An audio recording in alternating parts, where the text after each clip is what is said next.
And I would like to give some comments to those young people. Of course, there will be a separate meeting with them later. The thing I wanted to tell them using this podium as a platform, what I wanted to say to those people, these young people who have taken upon themselves this very important decision which will shape their life further on. This challenge that they upheld, they have proven with actions, not just words, that they are deserving of the memory of their heroic ancestors who fought there near Rzhev to defend and protect the freedom and independence of our homeland against a powerful and treacherous enemy who have protected our independence. It's just terrific to imagine, just try to do it. What would happen to Europe, its western part, if not for our grandfathers and great-grandfathers who eradicated Nazism and fascism? And through liberating them, giving them life and true liberty and freedom. Now we see how they disposed of that freedom. And we are trying to, and we're seeing that Western Europe now is doing its utmost to turn itself into a neo-Nazi militaristic monstrosity. Why neo-Nazi? Why? When they are separating people according to a national principle of nationality, religion, when people are forbidden to speak their own language that they were educated with by their fathers and mothers, when they are prohibited from reading the literature in their mother tongue and are prohibited of studying according to the books that have been issued by their ancestors, when they are prohibited from honoring their ancestors, their heroes of their countries and their people. This is the Nazism that we're talking about. And now we see that Western Europe is returning to neo-Nazism. It's not even raising its head again. It's just, it's been actively uproared by the authorities in those countries. I know that the boys that I mentioned, that I will be talking to later today, they are joining the army not for medals, not for glory. They are setting out for something greater than themselves, something stronger than themselves, something more powerful than themselves, for the sake of freedom, not a pseudo-freedom as presented in the Western democracies, but rather veritable freedom when you are free to think and to feel, to find something new, to receive education, to use it for the sake of peace, for the sake of life on earth, not just mere existence, not biological reproduction, but life with honor, dignity, and conscience. And we wish them all to come back alive and unharmed and come back with victory. And as always, when we are in some region with an outbriefing, we are telling everyone about its history and its foreign and external relations. This is a dynamically developing region of the Russian Federation with a high-tech economy. It is constructing its external relations with a focus on closer cooperation with friendly countries. The region is successfully cooperating with 92 countries worldwide. Its priority partners are the CIS countries, the countries of the Middle East, Asia, and Africa. The region's main exports go to Belarus, 38.6%, China, 16.8%, and Kazakhstan, 11.3%. Their predominant exports include mechanical engineering products, food products and raw materials, timber and pulp, as well as paper products, metals and metal products, mineral products, and chemicals The Tver region imports the most goods from China, namely 43.1%, and Belarus 25.6%. Trade volume in 2025 increased by 10.8% compared to 2024. The Tver region is quite a picturesque land, full, and now once again, when I'm coming here, although I'm coming here quite often, I had the chance to see it for myself. This land is full of mysteries and amazing stories. Its unique geographical location between two capitals and diverse landscapes, rich history and culture make it a true gem for all travel enthusiasts. The region is leader in our country when it comes to the tourism development.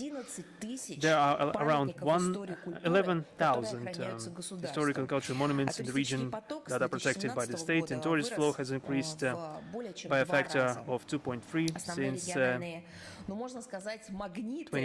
The main attractions in the region are, of course, the resort areas, namely Zavidovo, Konakovo, Seliger, Peno, Toropets, Kalyazin, Kimry, and Vesigonsk, as well as the towns and cities with rich history, namely Tver, Staritsa, Torzhok, Rzhev, Vyshny Volochysk, Bezhetsk, and Kashin.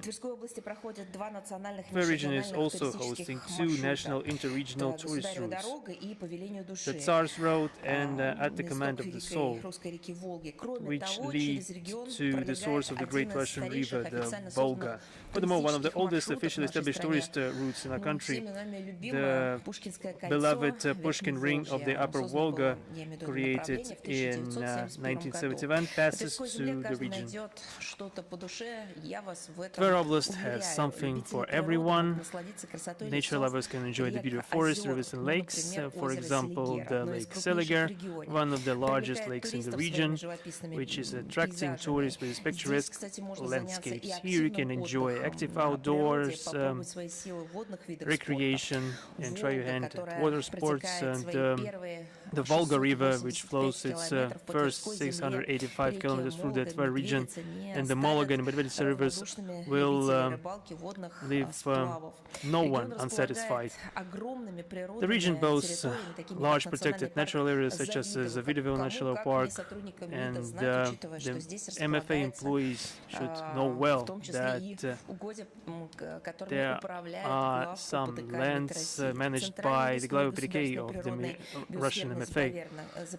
And also we see here the Central Forest State Nature Biosphere Reserve, which makes the region particularly attractive to ecotourists. In 2026, three cities of the Upper Volga region, Tver, Kalyazin, and Kashin, were included in the updated Golden Ring tourist route. The Tver region's cultural and historical heritage is striking in its diversity. You can see monasteries, churches, and estates dating back to various historical periods. For example, the Nilova Pustin monastery I visited myself a couple of years ago. It's a fantastic place, fantastic temple,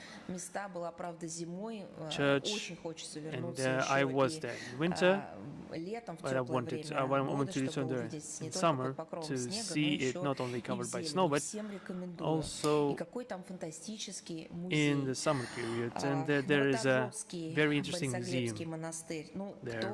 And also I'd like to especially mention the Novotorsky Monastery. Who hasn't visited it yet should do so immediately. Also a separate mention goes to the Staritsky Holy Mission Monastery, which gave birth to the first Russian patriarch. And of course you would be wise to visit the ancient town of Torzhok, which is surrounded by a cluster of estates designed by the talented Russian architect Nikolai Lvov, a follower of the great Italian Renaissance architect Andrea Palladio. Those estates represents the pinnacle of his work. Also of particular importance are the memorial museums dedicated to prominent figures such as Alexander Pushkin, Mikhail Kalinin, and Mikhail Saltykov-Shchedrin, and the hero of the Soviet Union, Liza Chaykina. Two cities in the Tver region, Rzhev and Tver itself, bear the honorary title of the Silvery of Military Glory. Since 2016, according to the executive order of the President of Russian Federation, Vladimir Putin, there is an annual international military historical search exhibition, Rzhev Kalinin Front. going on there every year. Every year, approximately 500 enthusiasts from more than 50 Russian regions participate in this expedition, and they include the representatives of the All-Russian Public Movement for perpetuating the memory of those who died defending the fatherland, we mentioned the Search Movement of Russia, and other organizations are also involved in that search. In 2025, the Memory Watch near Rzhev reunited approximately 230 enthusiasts from 35 squads representing Belarus and various regions of Russia. Numerous festivals, concerts, exhibitions, and other types of events can be held in the Tver region.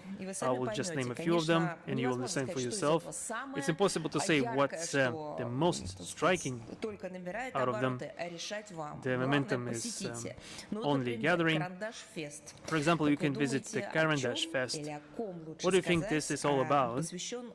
What is this dedicated to? It is dedicated to the beloved clown Karandash.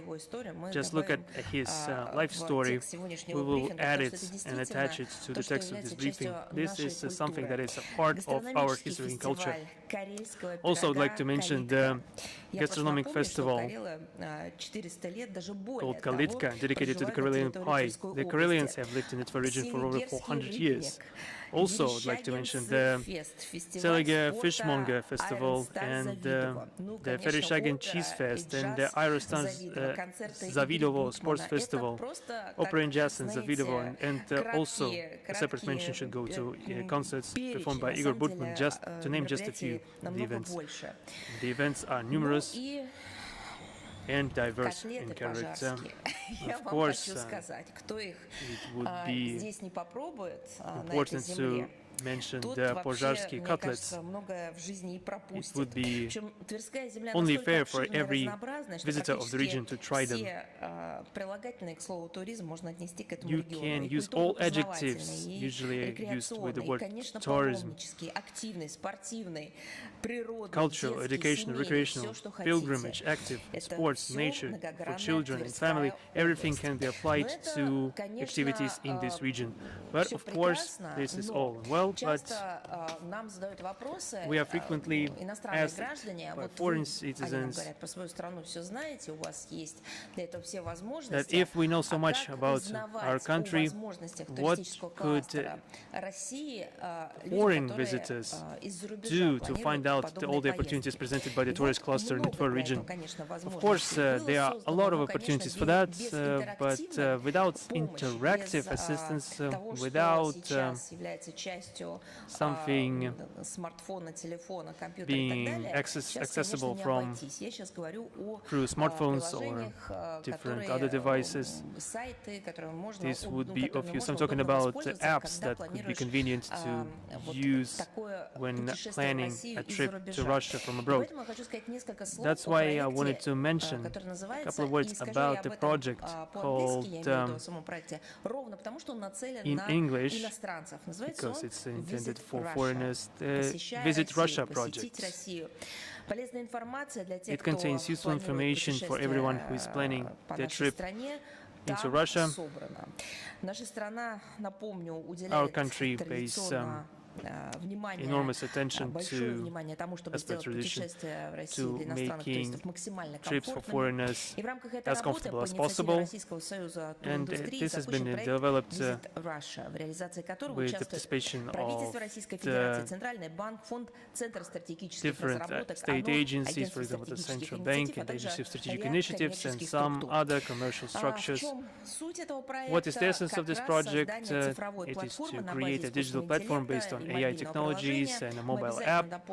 We will supplement textual briefing with the corresponding links that will be working on the principle of a single window principle to reunite all services required for a comfortable trip, and also to explain information with the e-visas and other rules of visiting of a country, the use of a mobile network, payment services, etc., etc. Also, voice assistance is available based on AI technologies, which supports 36 languages. The platform allows to book hotels and buy tickets and buy insurance, and gives guidelines as per planning of your tourist routes, and provides the best whereabouts and recreation options. And this project has garnered a lot of interest among foreigners from Middle East, India and Turkey.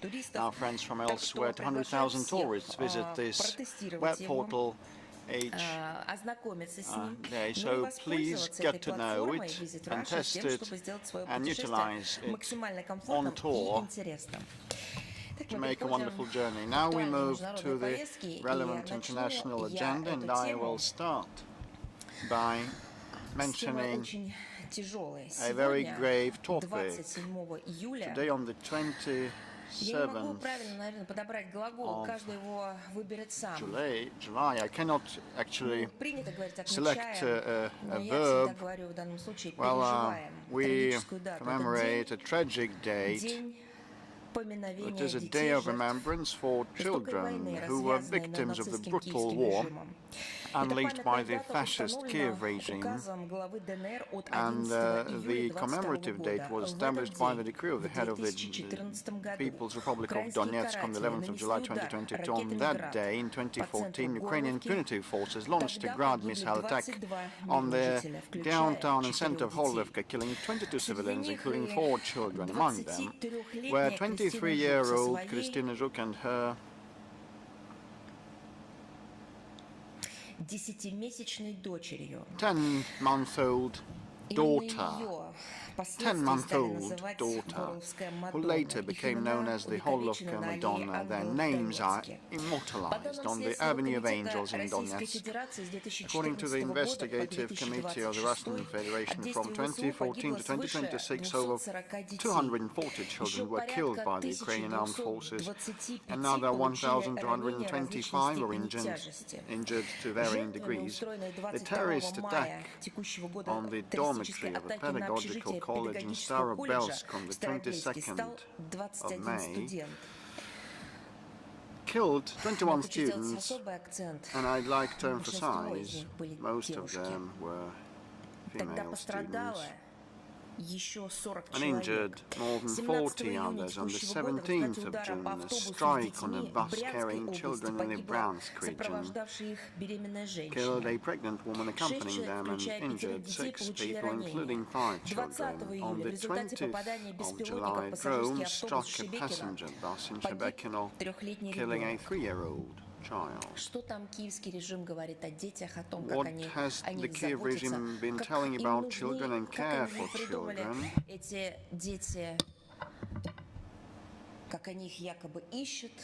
They allegedly scout for children, for those children. Actually, you know what? For normal people, for people who can be regarded as humans, as humane, and as civilized. They do not regard children as aliens. They do not distinguish children by ethnicity, nationality, creed, race.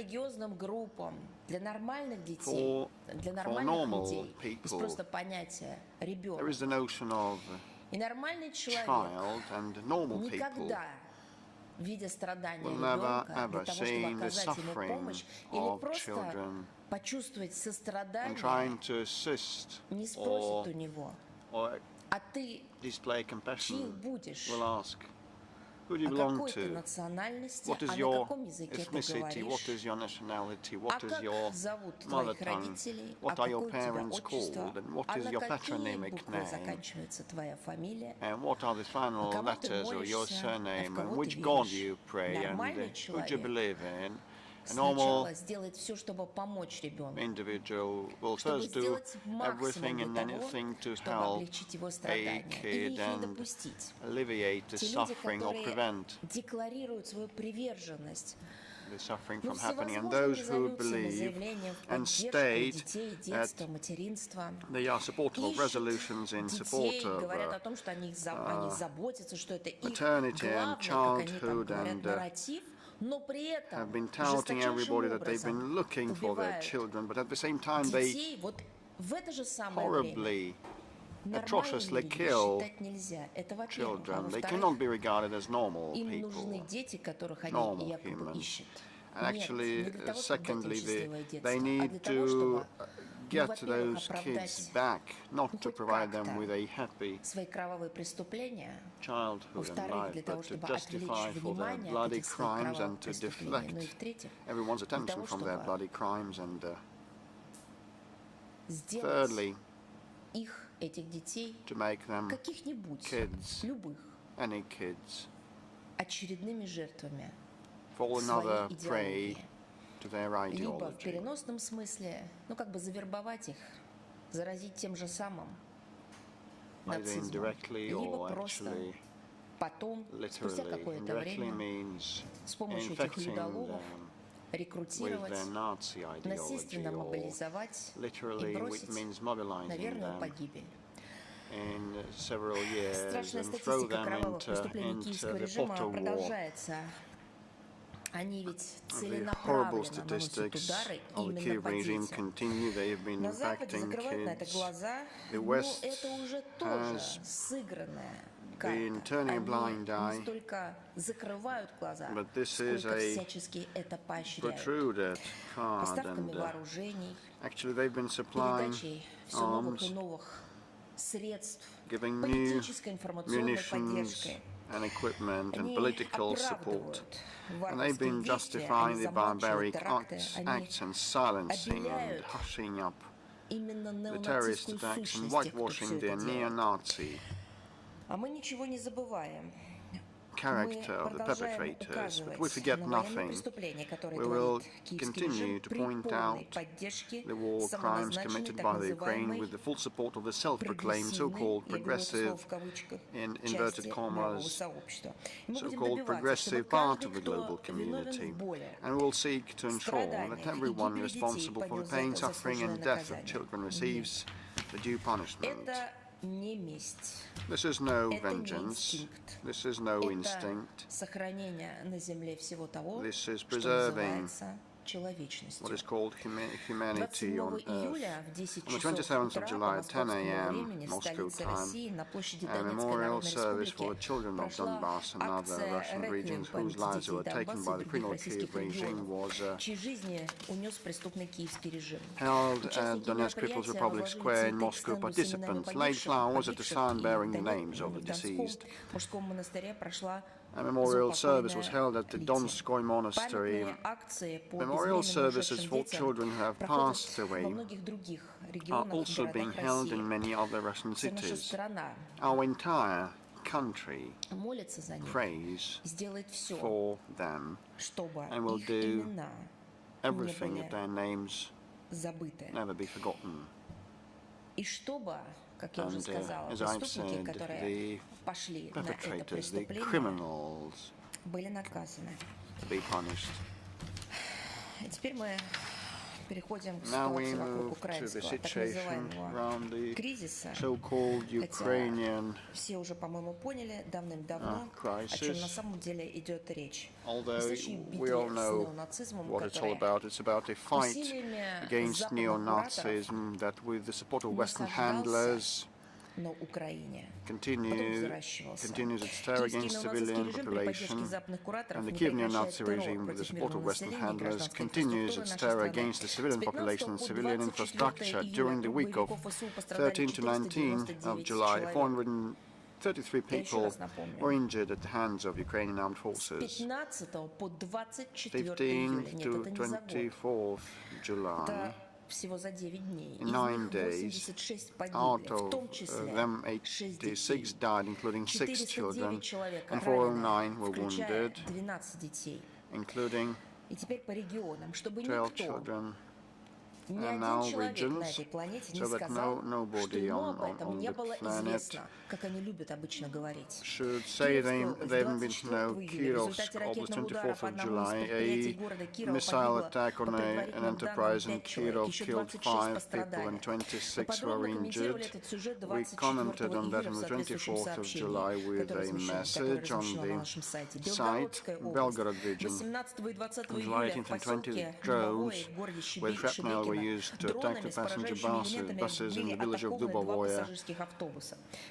In the first attack, 4 people were injured. In the second attack, a child and 4 women were killed, and actually 27 people were wounded, including a 17-year-old teenager.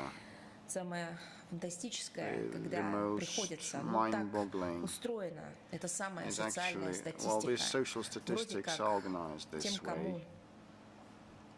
Them who call adolescents or teenagers should not be treated as children, but you know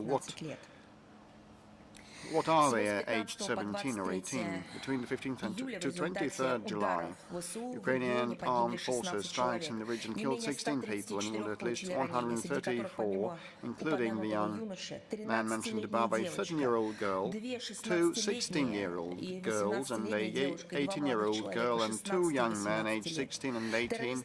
Terrorists damaged equipment at the Belgorod reservoir hydraulic structures. Bryansk Oblast, on the 16th of July, enemy drone strikes and Grad multiple launch rocket systems struck the village Suzemka, killing 3 people, including a 15-year-old girl and her grandmother, wounding 16 others. On the 22nd of July, drone strikes killed 1 person and injured 4 others. Voronezh Oblast. On the night of the 23rd of July, drone crashed during a massive air raid, causing a fire in a private home in the Voronezh suburb. A 3-year-old boy was killed and his parents were wounded. Donetsk Republic, from the 15th to 23rd of July, shelling and drone strikes by the Ukrainian armed forces killed 5 people and wounded more than 20, including an infant, a girl born in 2008, and 3 ambulance crew members. Zaporozhye Oblast, during the same period, 3 people were killed, at least 24 wounded by Ukrainian armed forces. A school building was damaged in the village Priyazovsk. On the night into the 25th of July, a drone attacked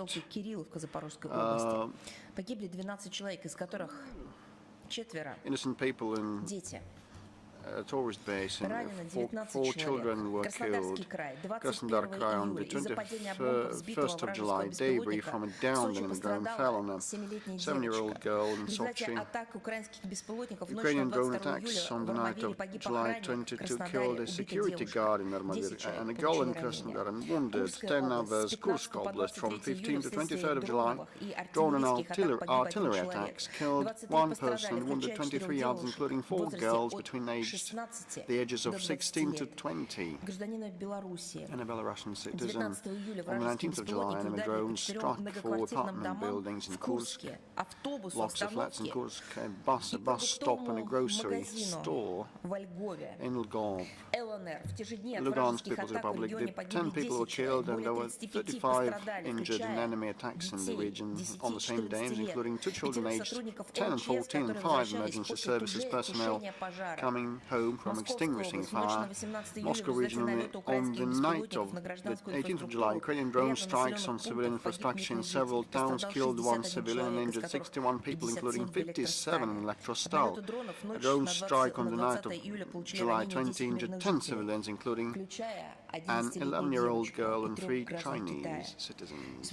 Republic of Crimea, from the 17th to 23rd of July, 4 people killed and 23 injured in enemy attacks, including 2 children and 17 residents were killed in a drone strike on a story building in Yalta on the night of July 22nd, Stavropol Krai or region territory. On the night of July 22nd, 5 people were injured as a result of an enemy drone attack on a warehouse complex in the Iskandi, resulting in fire Tambov region. On the night of the 18th of July, cynical Ukrainian armed forces a drone attack on a Wildberries warehouse in Kotovsk killed 7 employees working in the night shift and injured 25 others. All drones were loaded with ballistic missiles to maximize casualties, with metal shrapnel, to maximize casualties. Kherson Oblast, from 15 to 23 of July, 9 people were killed and at least 43 injured. Yaroslavl Oblast, while repelling a massive drone strike on July 16, a man was killed and 4 others were injured by the debris. They know that in the battlefield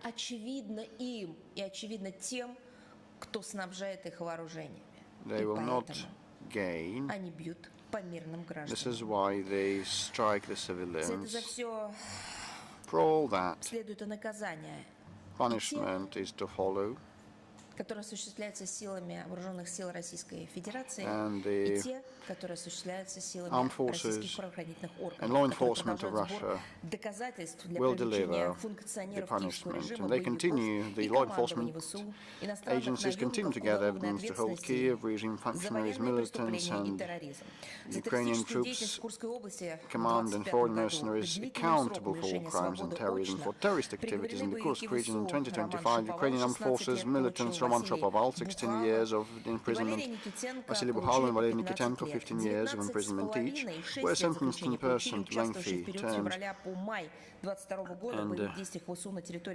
other Azov regiment, which is a prohibited entity, mercenaries Sergei Timoshenko and Pleshivtsev were sentenced to 14 and 19 years in prison respectively.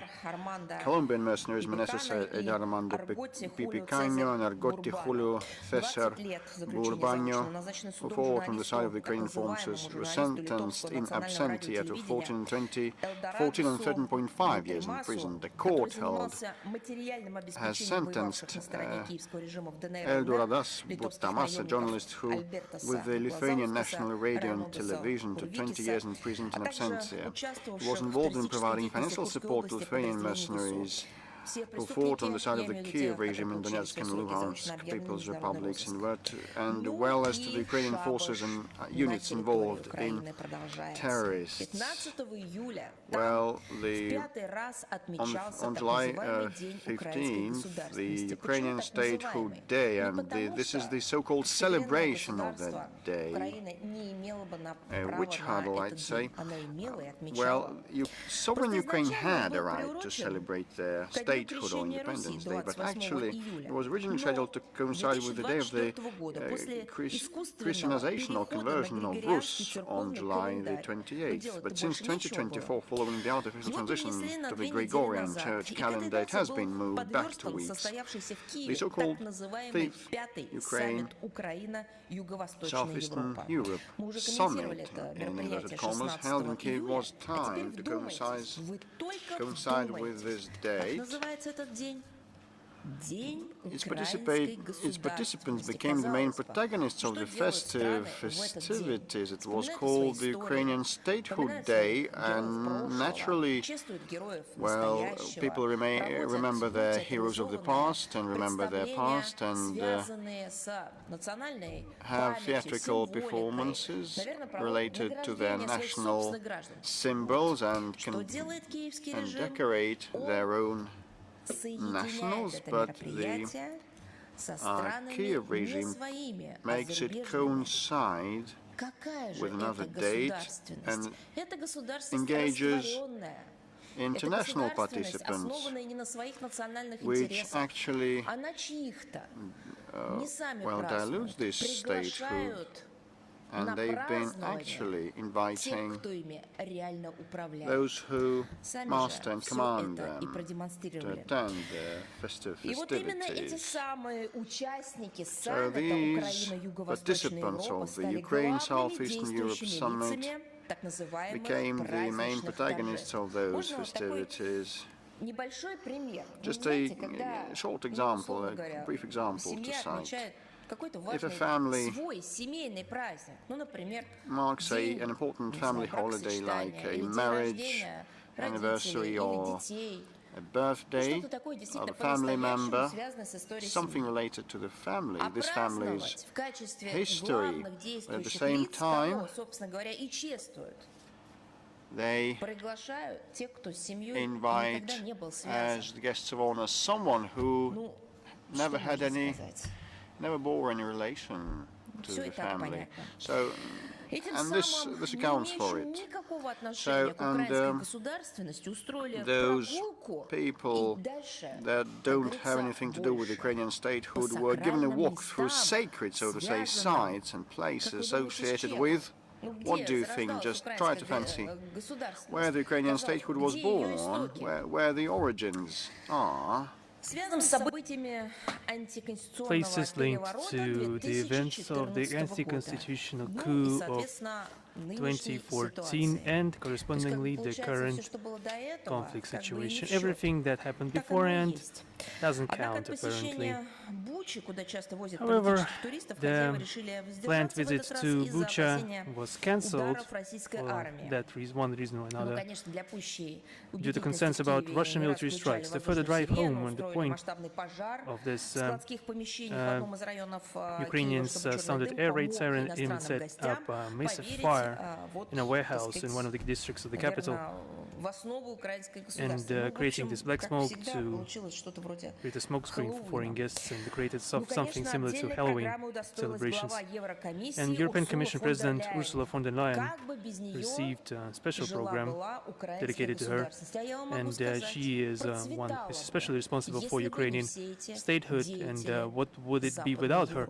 It would be prosperous, if not for other stakeholders from the Western Europe. The whole essence of Madame von der Leyen is not linked with its home country, Germany, not even the European Union, but the financial groups that she is directly linked to, that don't care about the fate of Europe, Western or Central Europe, or Eastern one, as long as it fits their close-minded interests. And just to think of it, this inviting someone to a celebration dedicated to your own statehood, and they organized an exhibition, especially for her. Now we are passing on to the third part. Just to think of it, how could it get any worse? I tried to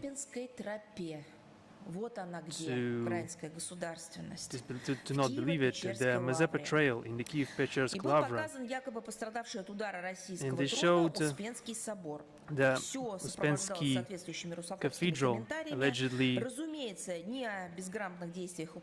damaged by Russian strikes.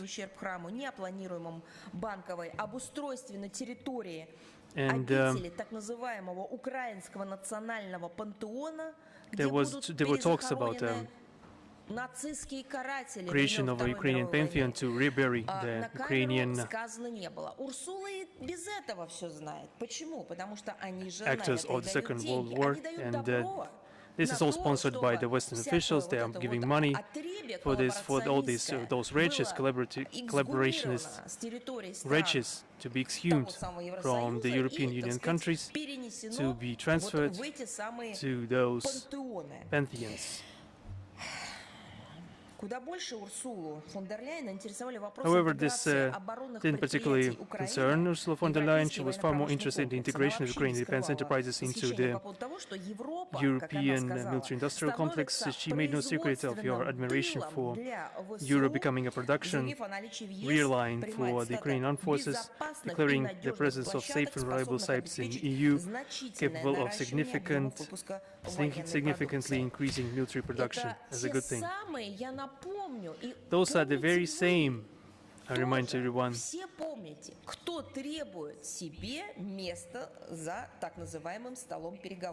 for those who are asking for a place at the table of negotiations. I would like to remind everyone, they desire for peace once again became obvious, so to say, the desire for peace taken in brackets. For her zeal in supporting the Kiev regime on its path to European integration, her significant contribution to aiding Ukraine, quote, end of quote, the head of the European Commission became the first person to be awarded the Order of Europe, awarded personally by Vladimir Zelensky. And this is all during the holiday linked to Ukrainian statehood. And this order was dedicated to Europe. They have diluted Ukraine on Bankovaya Street. Apparently touched by such honors, Madame von der Leyen stated that she recalls her trip to Bucha, especially difficult for her almost every day. As the saying goes, she was caught red-handed, and we couldn't imagine a battle self-incriminating admission of this staged anti-Russian provocation. Remember those lists with the surnames and the list of the alleged victims of Bucha, which no one ever saw. Of course, there have been a lot of lies surrounding the conflict, but there's a very simple and very modern step that could have been done a long time ago. Just publish the list of those that they are so concerned about, detailing names, surnames, dates of birth. And second thing they could have done is to show the place when they are buried. This could be done by those people who cherish the memory of those who have allegedly died, especially if it's claimed that they died en masse as part of some criminal act. Where is everything connected to it? There is nothing. Why is that? Because there hasn't been anything in the first place. Also, we saw Sir Keir Starmer, former British PM, who couldn't but spend his first days in retirement any other way. On July 16, he has made an announced farewell visit to Kiev before his resignation. His visit was disrupted by the change of government in Ukraine itself and the resulting political upheaval. Ultimately, Sir Keir Starmer contented himself with meeting with Mr. Zelensky, to whom he reported on his cabinet's work to aid Ukraine. He cited London's annual provision of £3.5 billion per year until 2031 for Kiev's military needs, the transfer of approximately 250,000 drones, 8,000 missiles and 350,000 artillery shells, as well as the escalation of sanctions pressure on Russia, among his personal achievements. He announced saying that the Western minority has accustomed themselves to thinking about this new normalcy, so that everything could be perceived as it's shown in the media as something normal. Just think of it. Who is the Prime Minister of a country reporting to?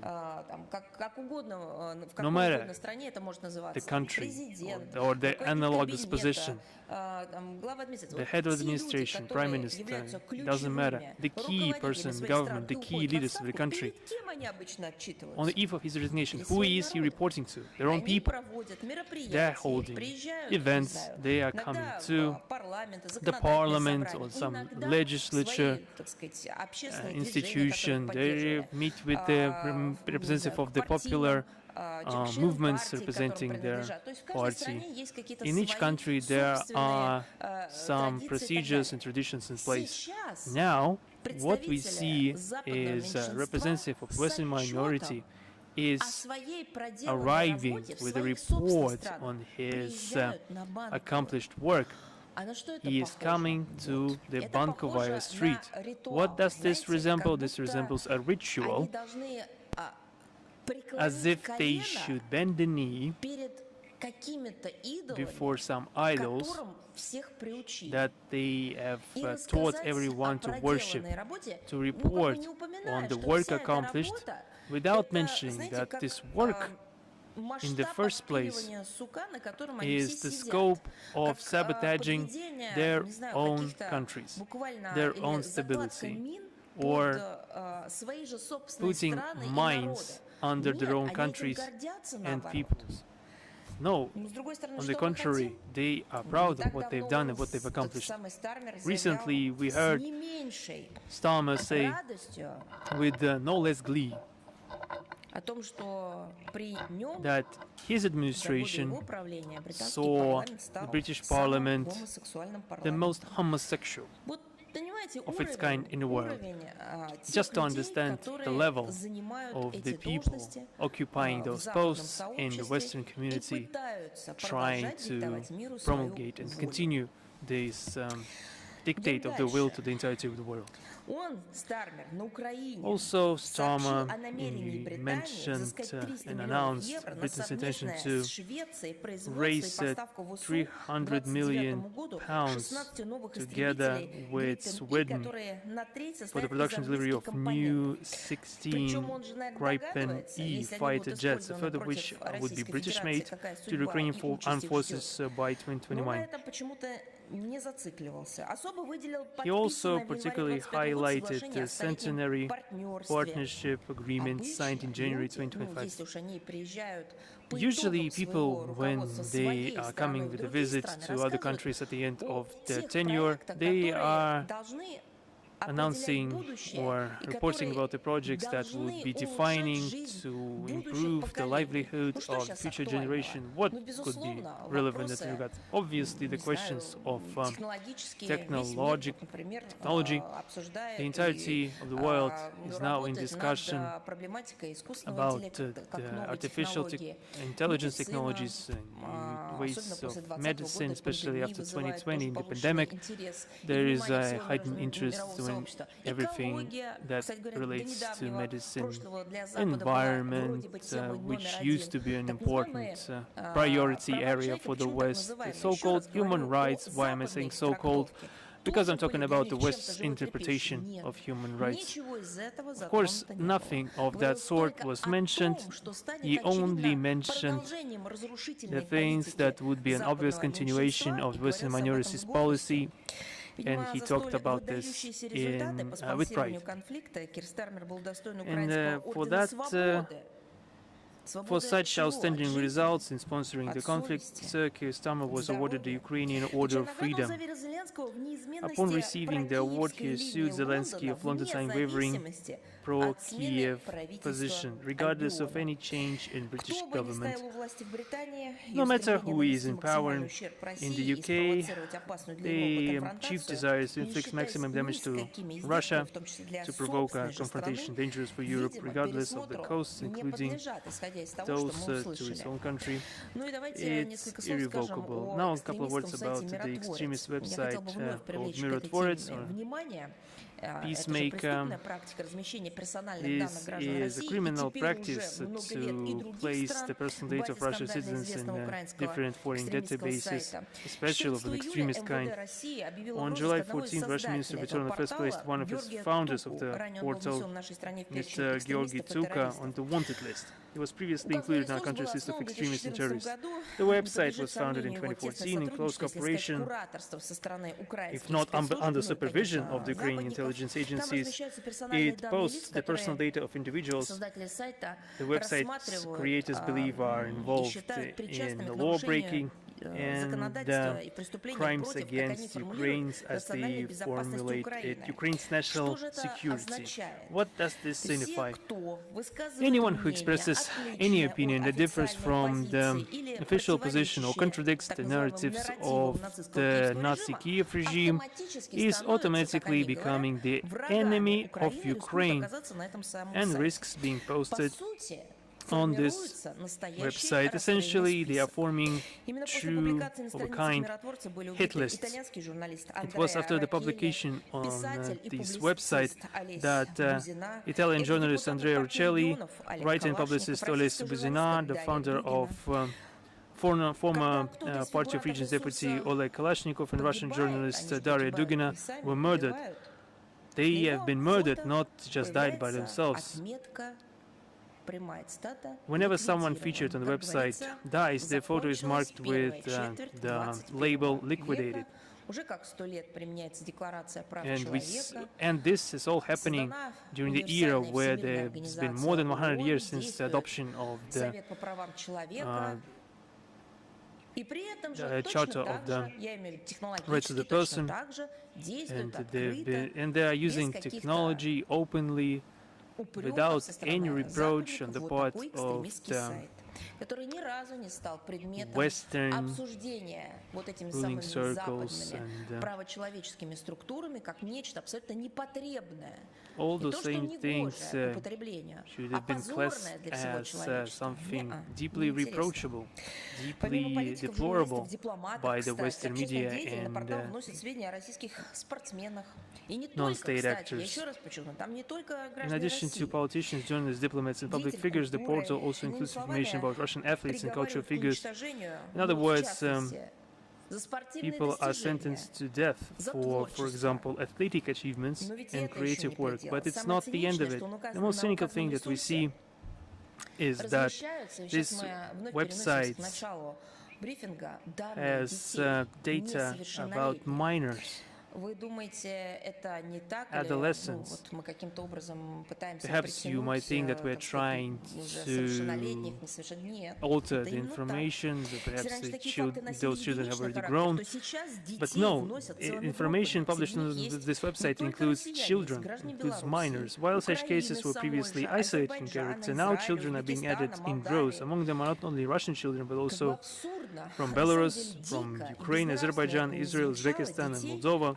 As absurd as it may sound, the children are accused of attempting to violate the sovereignty and territorial integrity of Ukraine and deliberately violating the state border of Ukraine. And we're talking about children. They cannot move without being accompanied by an adult or a relative or organizer of a certain trip that are taking all the accountability for their movements. In 2025, more than 100 children and teenagers from Russia found themselves published on this website. In January this year, the database included information on 25 children aged 2 to 3, just think of it, aged 2 to 3. In March this year, they were joined by 3 boys aged 6, 10, and 13. One of them was not even a year old when, according to Ukrainian Nazis, he, quote, violated the state border of Ukraine. Is that normal?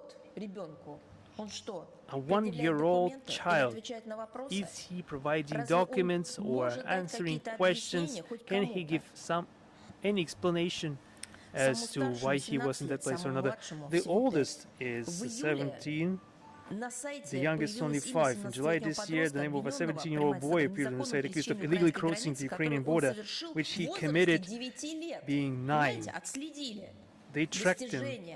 What an achievement.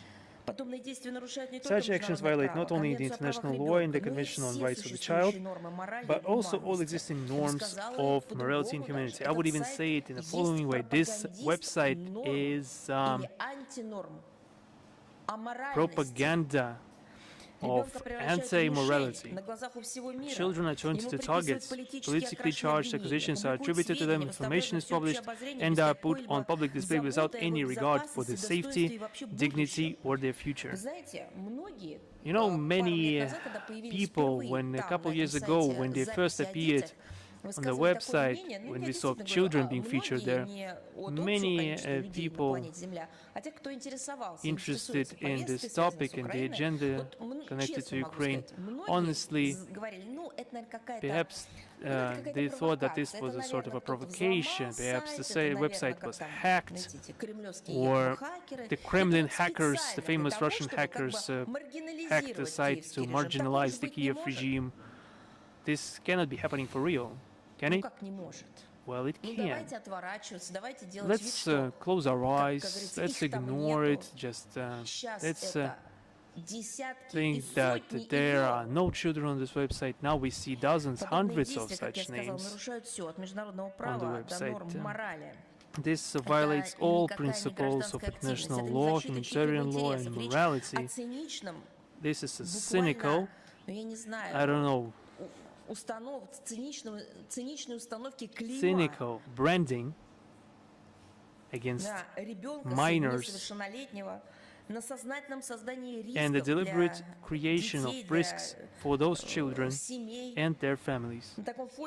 Against this backdrop, the lamentations of the Kiev regime on international platforms about their concern for children's rights and their accusations leveled against Russia of violating children's rights appear cynical and even farcical. And this is a self-admittance of guilt.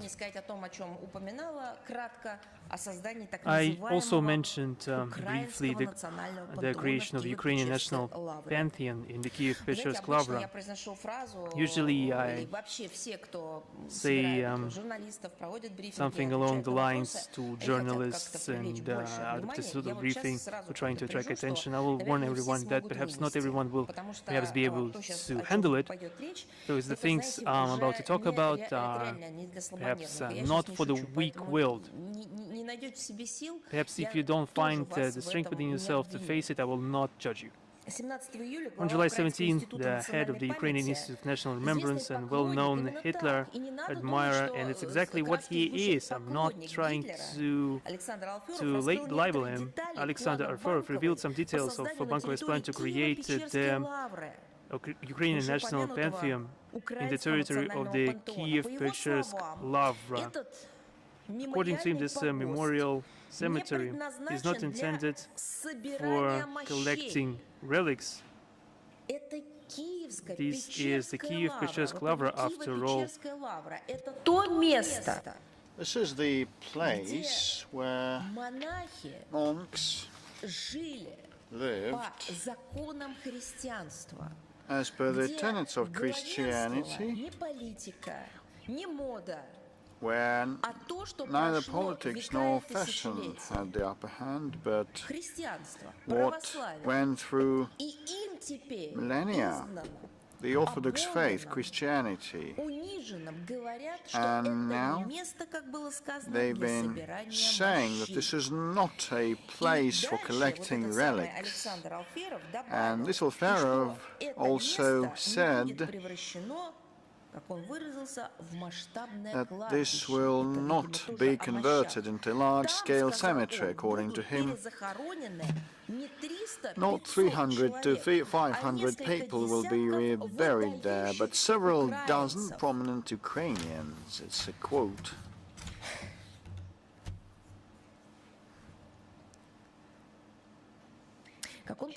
He emphasized that the ashes of such classic Ukrainian figures as Taras Shevchenko, Lesya Ukrainka, and Ivan Franko and Ivan Kotlяревsky will not be transferred to the Volta. Apparently, the authorities intend to give preference exclusively to those known for bloody crimes only. Well, in this case, I cannot but mention that Taras Shevchenko and Lesya Ukrainka are the lucky ones not to be put on the same string, because it is a place for something different, a place for those the Orthodox, Ukrainian Orthodox Church selected to be buried there, not for those who are used as a justification of their insane acts. So it's very hard to comment upon schizophrenic delirium, but we've got to do that, otherwise no one in the global community knows what has been happening in Ukraine, and they will not have faith in that. They will not take that seriously. Apparently, the authorities intend to give preference exclusively to those known for bloody crimes, and the remains of Bandera, Shushkevich, and other Nazi scum will be buried in the Pantheon, which would be an unprecedented, cynical desecration and sacrilege of the holy monastery. Just fancy. Earlier, the idea of creating a pantheon on the monastery grounds was approved by the head, the so-called Orthodox Church of Ukraine, Epiphanius Domenko, who believed that it was necessary to restore historical memory and properly perpetuate the names of outstanding statesmen and military leaders, end of quote. And this convincingly demonstrates that the schismatics who seized the Volta, or the destructors of the Orthodox faith in Ukraine, view it solely as a venue and a platform for political actions and entertainment shows commissioned by the secular authorities. It is a culinary show right amid the Lent there, and now all those indecency is put on display for Bankovaya, for those who rule in Ukraine. The Volta of Kiev has ceased to be a place to communicate with God, but instead it is a place to worship Satan. I cannot put it otherwise. And we've been witnessing the commemoration of the anti-heroes as heroes. This is prompted by the devil. All the above facts confirm the urgency of the tasks of denazification and demilitarization of Ukraine and the elimination of threats emanating from its territory. These goals will be certainly achieved. Now let's look what causes the utmost hatred of the Kiev regime. The Kiev regime is suffering defeat not only on the battlefield but also on the language front, despite unprecedented oppression. Russian-speaking residents of Ukraine, who constitute the majority, continue to think and communicate in the great and powerful language of their ancestors, of their childhood, of their parents, of their schools, of their books. In desperation, the Zelensky regime is intensifying not popularization of the Ukrainian language, but instead intensifying repression, old school, bricks and mortar with possible repression. On the 15th of July and the 22nd of this year, bills were submitted one after another to the Verkhovna Rada, proposing amendments to more than 2,000 laws aimed at tightening language legislation. The bills stipulate the inadmissibility of the use of Russian in extracurricular education, private educational institutions and children's recreation activities, public performances, screenings of works and the reproduction of phonograms and video clips in the language of the aggressor state are barred and prohibited. What about the official language of the United Nations? Is it possible? Oh, probably it is. So this is self-deception. They are blind-ended. So they look like a dog that has bit its tail and spins around its own axis. So it is prohibited, something that is so dear for millions of people. Fines for individuals are expected to increase to 17,000 hryvnias, which is 30,000 rubles for the first offense, and more to come, 25.5, which is 44,000 rubles for repeat offenses. This is despite the current subsistence level in Ukraine is 3,200 hryvnias. So this is just penalizing the use of mother tongue. You know, just recently I just had to watch an interview of a former music performer who used to perform in this country, being a national of our country. I cannot say whether he has given up our nationality or not. So he used to be popular in this country. And later he left Russia, and he decided to support the Kiev regime with What do you think? And this is about someone who composed and performed songs. This is an anti-utopia, a dystopia that could hardly be fancied by any futurist. He decided to support Ukraine and back the Kiev regime by not singing songs in the Russian language. So he has been composing them in Russian for decades, performing and earning, and building his own subsistence and providing for his family. And he has probably been receiving some royalty.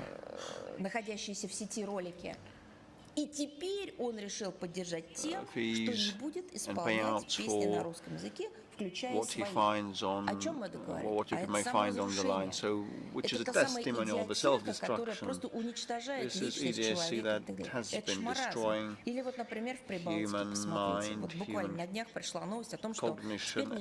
Like another breaking news coming from the Baltics, you cannot sing songs in the Russian language now. And the public figures who became stars thanks to these songs in Russian are now banned from playing these songs and singing them. This is a werewolf nation, a werewolf state. So, for legal entities, fines of up to 170,000 hryvnias are planned for the public performance of Russian language music in retail, catering and service establishment. Particular attention is being paid to expanding the powers of the language ombudsman, a pillar of the repressive mechanism built into the system of the state institutions. This punitive body encourages snitching and employs a vast network of, I can call them agents or spies or whistleblowers. What are they? Who are they? Well, the most interesting thing is, well, that the repressions and snitching and persecution and inability to promote one's own national component were the reasons for them to break away from the USSR, the origins of their breaking away from the USSR. In our country, they were not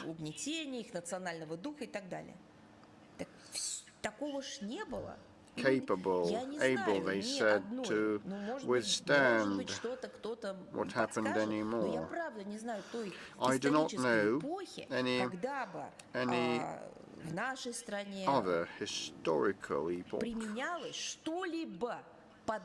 any historical epoch that would see something similar to such punitive measures applied in this country. So this is what they ended up, where they ended up. And they make their own nationals.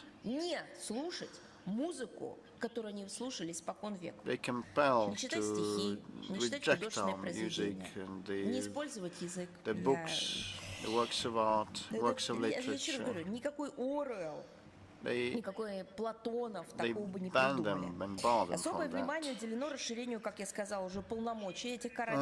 Special heed is paid to expanding the scope in the first half of 2026. Language Ombudsman Yelena Ivanovska received 1,378 complaints about the use of the Russian language. We don't have any other issues outstanding. The economy is booming and blooming, and their technology is state-of-the-art, and they've got public concordia and consent, and everybody kind of is envious, and Now they decided to ban mother tongue. And this Sprechenführer office said that it's 12 denunciations more than year on year. A third of the violators live in Kyiv, followed by Odessa, Kharkiv and Dnepropetrovsk. Well, for Ukraine, with a population of 25 million, whose population is by no means averse to the Russian language and communicates fluently in it, these numbers are negligible, you know, around 1,000. So it's negligible. The level of institutionalization of the repressive instrument, which violates both the constitution and the country's international obligations, is horrifying. The agency's official website cites several illustrative examples of how language wardens harass Russian-speaking citizens, primarily teachers, who at great personal risk selflessly ensure children's right to education, communication and development. Still, those kids cannot gauge their child's mindset against the novel developments of the Ukrainian legislation, and they speak the language that is their mother tongue. On the 3rd of June, a coach at a children's sports section in Kyiv was fined 5,000 hryvnias. His crime, so to say, consisted of, I quote, using a non-state language during classes with children as well as during discussions regarding the training schedule, costs, sports equipment and rules of conduct of the classes. What comes next, I wonder? They're gonna look which numbers are used. Arab numbers will be banned. What comes next? I just ask a question that I asked before, and the Mendeleev periodic table is something that concerns me. How much are they going to fine for quoting the Mendeleev chemical table? Or will they cite anything else instead? Like a physical education teacher, just if asked a question, responds in Russian and receives a fine, 5,000 hryvnias.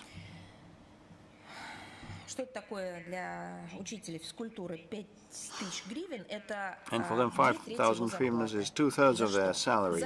Why? What for? On the 26th of June, it was reported that a similar offence was being charged against a coach at children's and youth sports school in Bezludovka. A case of repeated use of non-state language in the educational process while performing official duties within a year was established. The man was charged 8,500 hryvnias, which is tantamount to his monthly salary. On the 30th of June and 22nd of July, administrative penalties in the form of fines totaling 3,400 hryvnias were imposed on 3 Kyiv teachers for using the language of an aggressive state during the educational process, end of quote. And I suggest to the teachers of Ukraine, next time you are best to just say you spoke the official language of the United Nations. As the punishers themselves explain, such fines are intended as a preventive measure. They are an intimidation, actually, exercise. In other words, they are no different from the plagues reading for contacts with partisans. And the Nazis hung around the necks of residents, like the yellow David stars, and actually this is the same fashion, the same ideology and it smells of them practices coming to the fore in Ukraine now. For now, the Nazi followers limit themselves to depriving the offenders and their families of their livelihoods, but we know what it started with back in the Nazi times. During the 7 years since the law on ensuring the functioning of the Ukrainian language as the state language was enacted, linguistic terror has not only become the basis of state policy, but also taken the form of a sophisticated mechanism for infringing on human rights. I remind you that Ukraine is the only country in the world where an entire language and a UN official language is banned in all spheres of public life. We regard the shameful silence of relevant international bodies on this matter as complicity in linguistic persecution. Restoring the rights of Russian speakers in Ukraine is one of the most important goals of the special military operation. We would like to remind you that in accordance with our constitution, Russian is the official language throughout the Russian Federation. Furthermore, the republics that comprise Russia have the right to establish their own official languages, which are used alongside the official one. And there are rumors that you cannot receive education in other languages, which is not true. They can establish their own official languages used alongside the official Russian language. It's worth noting that in Crimea, the official languages are also Crimean Tatar and attention Ukrainian. So, legislators in the Rada should actually act in consistence with their constitution and look into the mirror and I'm afraid they will flinch in horror. 28th of July is a special date in our history. 138 years since the adoption of Christianity in Rus. This day also commemorates the Holy Prince Vladimir, equal to the Apostles. A tale of bygone years notes that these pivotal events took place in ancient city of Chersonesos, which the Slavs called Korsun. Symbolically, this ancient polis was a refuge for the first followers of Christianity as early as the 1st century AD. Today, the city is, without exaggeration, one of the gems of the Russian historical heritage. Incidentally, we will discuss this in corresponding topic a bit later. A number of Russian foreign philosophers see Prince Vladimir's decision as a truly civilizational-defining choice, characterizing it as a turn away from pagan barbarism towards Europe. The Europe that we knew in its best iteration for a long time. That is precisely why it is especially sad to see currently we see what is happening in the old world with regards to different stakeholders destroying the Christian religion, Christian faith. We are about to publish a corresponding report of the review of persecutions against Orthodox Church and the Ukrainian Orthodox Church in Ukraine, the third such report of its kind, with detailed descriptions and examples for everyone to see what is happening really.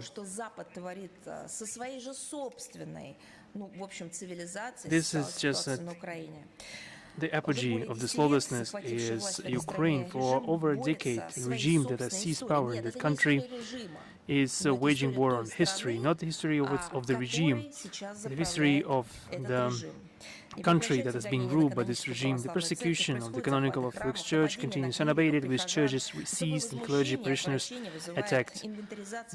There is also an ongoing inventorization of holy relics in the Kiev Pesha's Lavra, which is indignant and disgusting. Such shameful processes pursue one goal: to eradicate Orthodoxy in Ukraine, to eliminate it throughout the territory of Ukraine, and to cleanse it from Ukrainian history. Against this backdrop, all wise, all sensible individuals would be wise to think that they need to recall history and reflect its lessons, and tomorrow's significant anniversary is an excellent opportunity to do so. I would like to say once again, Russia will continue to do everything in its power to defend orthodoxy and preserve our shared Slavic history. Now on UNESCO, on July 23rd, the UNESCO committee in Busan, during its Busan meeting in South Korea, decided to add the ancient city of Tory Khersonesos and its Kora heritage site to the list of World Heritage in Danger. We view this move as evidence of dangerous threat towards politicization of this purely expert type of UNESCO body. I would like to remind everyone that Khersonesos was included in the World Heritage list at the 37th session of the World Heritage Committee in 2014. And since 2014, Ukraine has had no role in the management of this historical site and accordingly cannot provide a reliable assessment of its condition.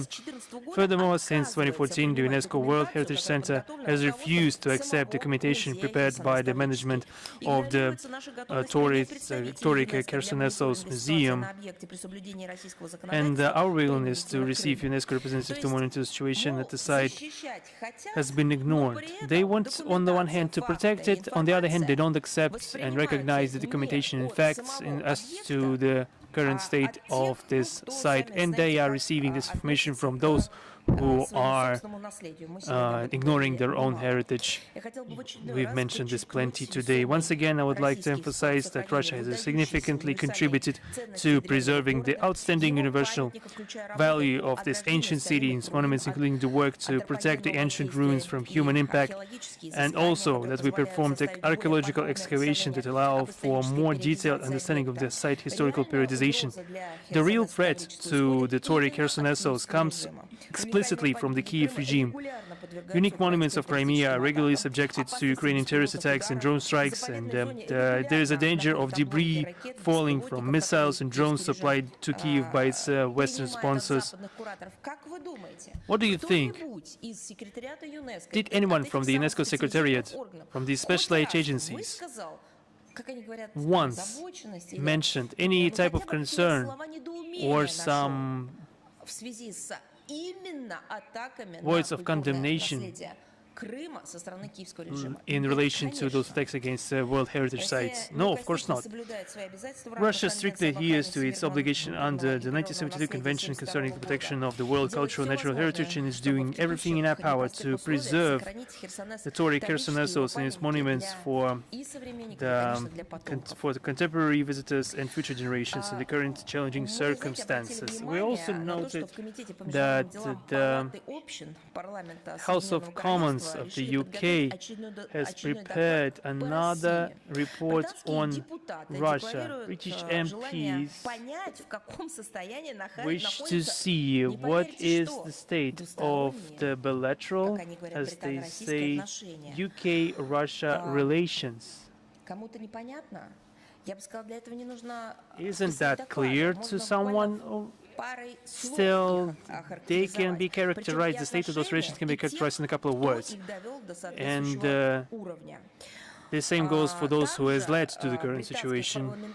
The British MPs are also very interested about the prospects of a long-term strategic approach existing in London, designed for the post-conflict period. Especially puzzling, given the fact that Sir Keir Starmer, former PM, visited Kiev to announce what they were doing to continue the conflict. What is this dichotomy, bipolar disorder? What is this that we're witnessing? Lie to me once, shame on you. Lie to me twice, fool me once, shame on you. Fool me twice, shame on me. I don't know. Perhaps there's an expert commentary contained in this report we would also like to share our own ideas, because although we doubt that the report authors and experts possess objective data. Let's talk about our relations between Russia and the UK. I will try to stay civil. Leaving aside the remaining diplomatic channels and intergovernmental contacts are virtually frozen, including dialogue at the highest and at the top level and the high level. The UK and our country are the only P5 states that don't have mutual military diplomatic presence in such difficult times. Trade and investment ties have been reduced to a minimum. Interaction between regions and sister cities has been suspended. There are virtually no cultural and academic exchanges, and all this occurred solely due to the actions of the British side. Russia has repeatedly stated that we are fundamentally ready to engage with London, provided that this engagement is conducted on a mutually respectful and equal basis, fully taking into account our national interests, including in the area of security, and especially giving the idea that there are such things as national interests, especially when it comes to security. In turn, the undermining of relations was the result of targeted anti-Russian measures taken by the UK authorities. In 2018, London used the Salisbury provocation to seriously restrict channels of bilateral dialogue and push other European countries to do the same. In 2022, it ramped up sanctions pressure. In 2024, under a made-up pretext, it expelled our military attaché. In 2025, it launched the Foreign Influence Registration Scheme, under which a regime of enhanced scrutiny is applied to anyone attempting to interact with our authorities being under British jurisdiction in a discriminatory manner. The UK politicians have used every means possible to discourage their own citizens and organizations from engaging with Russia, attempting to falsely demonize our country to prevent first-hand information from reaching the British media. We already mentioned in much detail what has been done to Russian journalists, and the links will be additionally provided in the text of today's briefing. All this was accompanied by steps to create an anti-Russia out of Ukraine, and after the launch of special military operation, they have done their utmost to undermine the 2022 negotiation process, when the British PM at the time, Boris Johnson, personally arrived to Kiev to talk the Ukrainian side out of participating in peaceful negotiations. They have outdone themselves to consolidate the Western countries' efforts in confronting our country in Ukraine. They are not even simply positioning themselves as ideologists and key sponsors of the Kiev regime, pumping the Ukrainian armed forces with weapons and military equipment. They boast about this, they are proud about this, and as Mr. Starmer mentioned this, they are gleeful about it. They are hypocritically ignoring the fact that they are sacrificing Ukrainian lives and are directly involved in terrorist attacks on civilian infrastructure in Russia to prolong the conflict for their own interests. The responsibility for this state of affairs lies solely with the UK and particularly the House of Commons. Instead of developing interparliamentary dialogue to serve as a safety net, a backup line of communication in the event of a crisis, or at least to attempt to ensure critical scrutiny of government initiatives, British legislators almost unanimously and quite creatively at that supported the anti-Russian line of successive cabinets and the continuation of the establishment as a whole. The Russia group that existed in the House of Commons was transformed into a Russophobic tribunal after the 2024 elections. Russian Democracy group was established in the British Parliament. In essence, this is a group that is tasked with interfering into internal affairs of a sovereign state. Russian diplomats were banned from appearing in Westminster. Even in the announcement of this current report, the chair of the Foreign Affairs Committee, Madam Emily Thornberry, does not advocate for a balanced analysis, but rather peddles some substantiated accusations that can be used for propaganda and justification for further unfriendly steps made by the British government. They are now simply engaged in militarization. They have no other ways to explain to their own population why they need to continue to support the militarization of the Kiev regime. The stakes are very high, the fragility of peace becomes even clearer. We would recommend that the British parliamentarians who are not just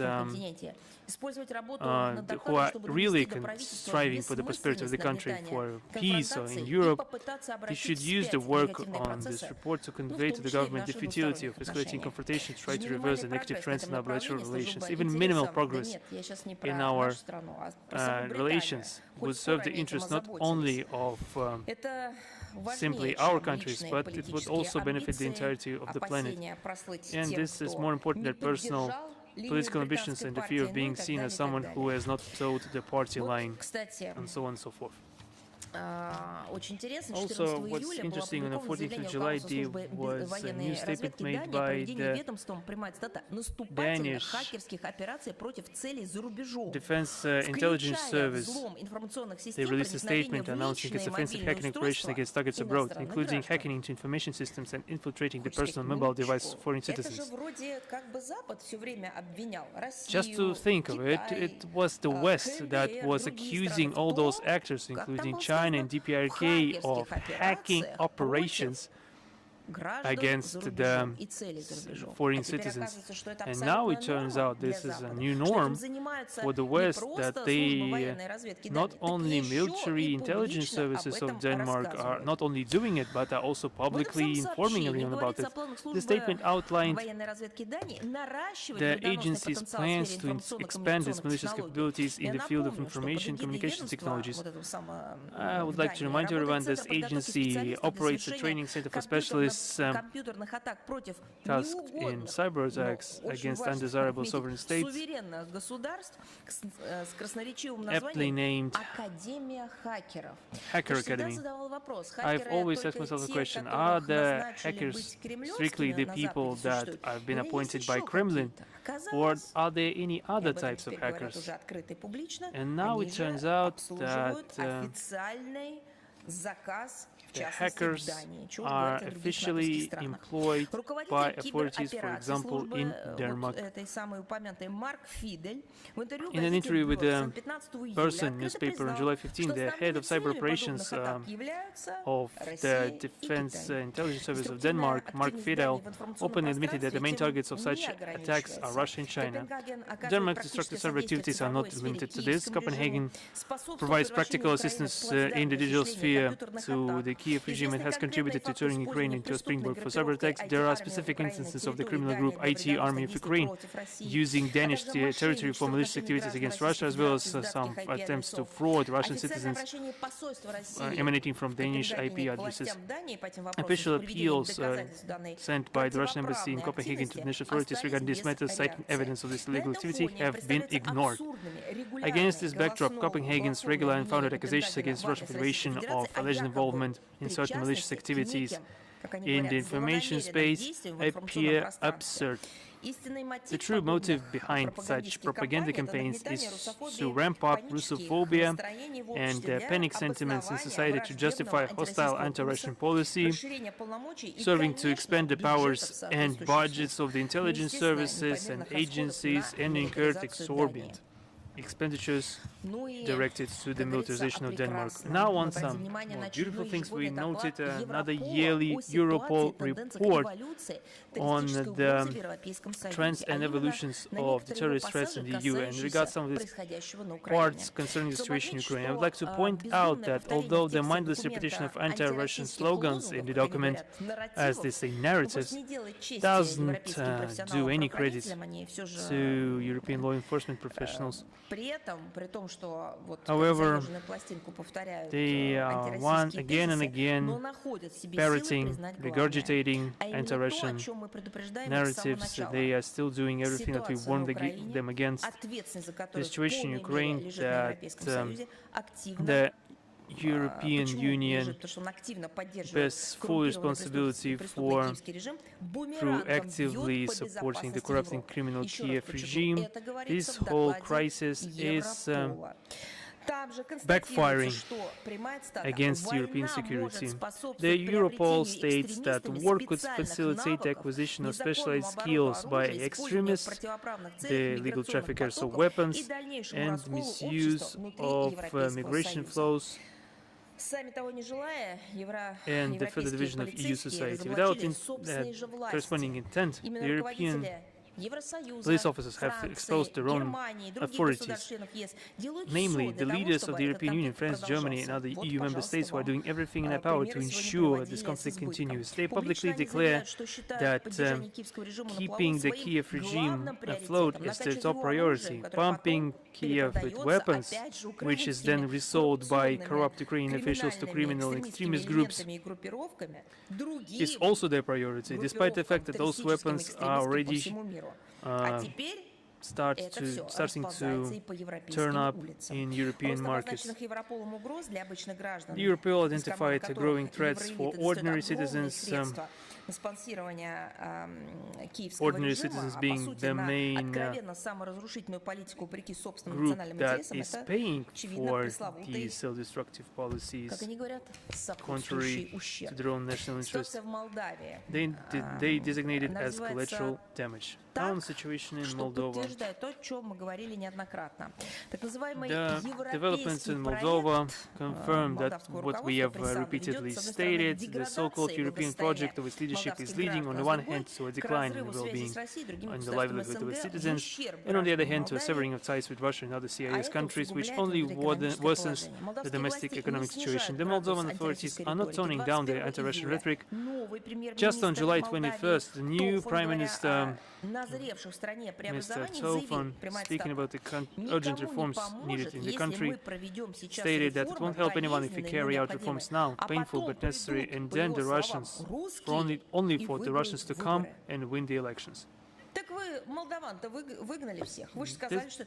You already said that there are no Moldovans anymore, only Romanians in the country. What is this verbal apocalypse that we are hearing from Sandu and her henchmen's cabinet and offices? This is how the new government cares for the well-being of Moldovans, eager to please its sponsors. Chisinau supports any anti-Russian attempts to any anti-Russian actions carried out by Brussels. On July 13, the country's leadership joined the so-called coalition of the willing, the union of countries that are preparing armed intervention into Ukraine. According to official information from the Moldovan presidency, participation in the sanctions has been is legally compatible with the status of neutrality enshrined in the constitution, since other neutral states such as Austria and Ireland are also members of this coalition. A genius type of logic. Just take it, just note it, just think about it. They, just to give an example, they are not committing criminal acts for the express purpose because others are conducting the very same activities. What law does this emanate from? What logic that provides for that? Well, there has been a lot of uproar in Moldova, and Moldovan officials boast that the country has acceded to 80% of the EU Council decisions on illegal restrictive measures against Russian individuals and legal entities. Well, I'm referring to the people of Moldova, not the bunch of the regime, will the Moldovan people be better off? No, I think. Well, these sanctions actually cause greater harm to their authors than to Russia. Chisinau cannot help but understand that the Moldovan economy, already in dire straits, is suffering as a result. Well, if we expose the truth that Sandu aims not at developing Moldova, but making Moldova part of Romania, well, it seems it stands to reason then the worse things in Moldova are, the faster the identity of Moldova will be erased and the easier it's neutralized. As part of Romania, inflation remains stubbornly high under Sandu. Input volumes consistently exceed revenues from Moldovan exports. Moldova's external debt in the first quarter of this year exceeded $12 billion, and foreign direct investment has fallen by almost a half compared to the same period last year. This is not about a country subject to sanctions or prohibitive, restrictive, penalizing measures, as the Biden or the Trump or someone says, the health sanctions, but their parameters are deteriorating. The outflow of the working age population continues. Experts estimate that this year Moldova will become the European anti-leader in rising gas prices for residents. They predict that by autumn gas prices will rise by almost 15% in Austria, Germany and the Netherlands. In the Baltic states by 20%, but by as much as by 55% in Moldova. This could prove an unbearable burden for Moldovans. This is an anti-achievement for Sandu. The country's education system is steadily being torn apart. Can someone be accused but for the Sandu regime? Since 2020, when the pro-Western forces have been in power, more than 80 secondary schools and 11 universities have been closed in Moldova. Experts predict that if current trends continue, by 2035 the number of school children in the country will decrease by almost a quarter and the number of universities will be reduced to 4. You know why? This is because people without education will be easier deceived. You could tout any sort of gibberish to them. However, it seems that the Moldovan authorities are unfazed. Well, I think that their primary concern is to attain the most deplorable outcomes. They are quite active and interested in implementing their sponsors' plans to transform the country into a NATO logistic appendage, organizing the production of UAV components, anti-drone equipment, electronic warfare systems, and on Moldovan soil, training UAV operators for Ukraine. Negotiations are underway. Funding for these projects will be provided through European programs, and the country's defense infrastructure is being strengthened. On the 2nd of July, the Moldovan parliament, with a pro-Western majority, passed a bill allocating an additional 8 hectares of land. It has been an agricultural nation, so they may allocate 8 hectares for animal husbandry. No. Or cultivation, no.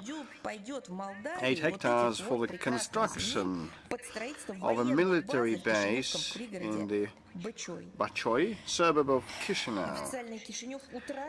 All this confirms that official Chisinau has lost even the semblance of independence and is prepared to continue blindly complying with Brussels directives, primarily directed against Russia. God, oh my God, those people who believed in Sandu may be now frustrated.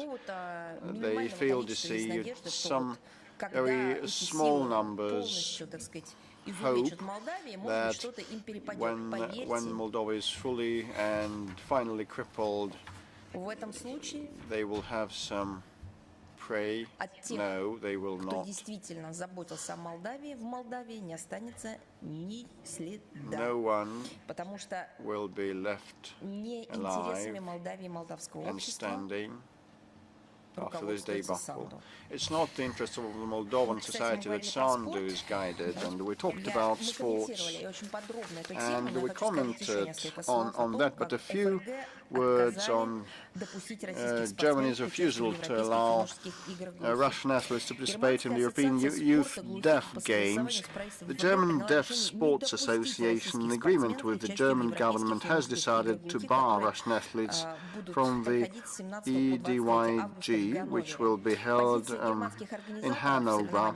The German organizers' stance is a flagrant violation of the Olympic Charter and the principle of political neutrality in sports, as well as the decision of the Executive Board of the International Committee of Sports for the Deaf to fully admit Russian juniors with flag and anthem to competitions held under the auspices of this organization and the European Sports Organization for the Deaf.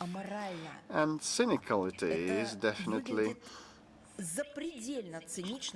to treat this way the children who are deaf. We are convinced that sport is intended to promote the principles of inclusiveness and equality for people with disabilities, who should not become hostages to political agendas, and children are suffered unduly. No one should not be subject to humiliation. We will continue to defend our country's fundamental approaches, countering politicization and discrimination in sports and ensuring the unimpeded access and full participation of athletes in international competitions. We do that not because our athletes are not admitted, but actually we do that because if this Western minority entrenches itself, they will do that to everyone, and the Russian side will seek appropriate measures from international sports organizations against competition organizers who violate established rules. And another date, on the 30th of June, this has marked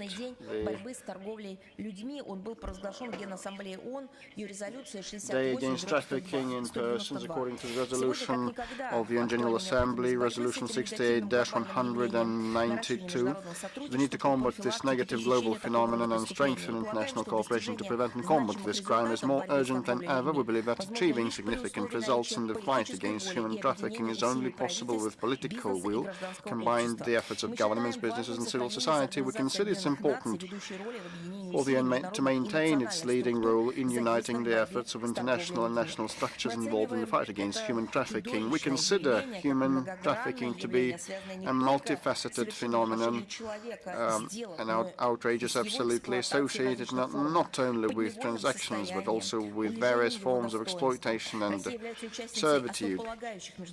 Russia is a party to the fundamental international legal instruments on human trafficking. These include the UN Convention against transnational organized crime and its supplementary protocol to prevent, suppress and punish trafficking in persons, especially women and children, the UN Convention for the suppression of the traffic in persons and the exploitation of the prostitution of others, a supplementary convention on the abolition of slavery, the slave trade, institutions and practices similar to slavery, and we attach great importance to the implementation of the UN Global Plan of Action to Combat Trafficking in Persons, adopted by the General Assembly in 2010. This document aims to increase global understanding of the problem and qualitatively improve the cooperation of all stakeholders in the fight against this criminal enterprise.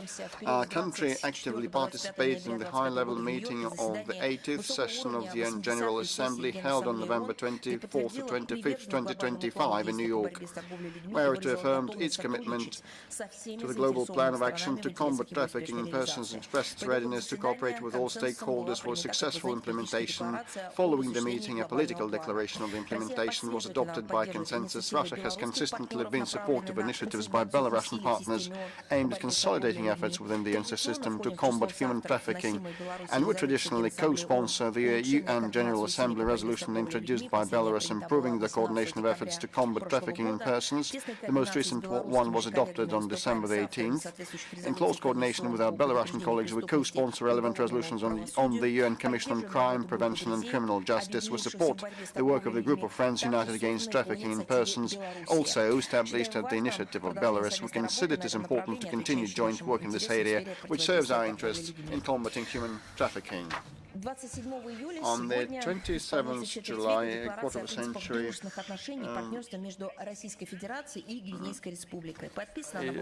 marks a quarter century since the signing of the Declaration on the Principles of Friendly Relationship and Relations and Partnership between the Russian Federation and the Republic of Guinea. It was signed by the two heads of state in Moscow in 2001, and strictly adhering to the spirit and letter of historic document, Moscow Conakry are confidently building a strong architecture of mutually beneficial cooperation based on the principles of equality, respect and consideration of each other's interests. The provisions of the declarations, which enshrine commitment to international law and the UN Charter, remain the unshakable foundation of Russian-Guinean relations. Today, relations between the countries are characterized by a highly dynamic political dialogue.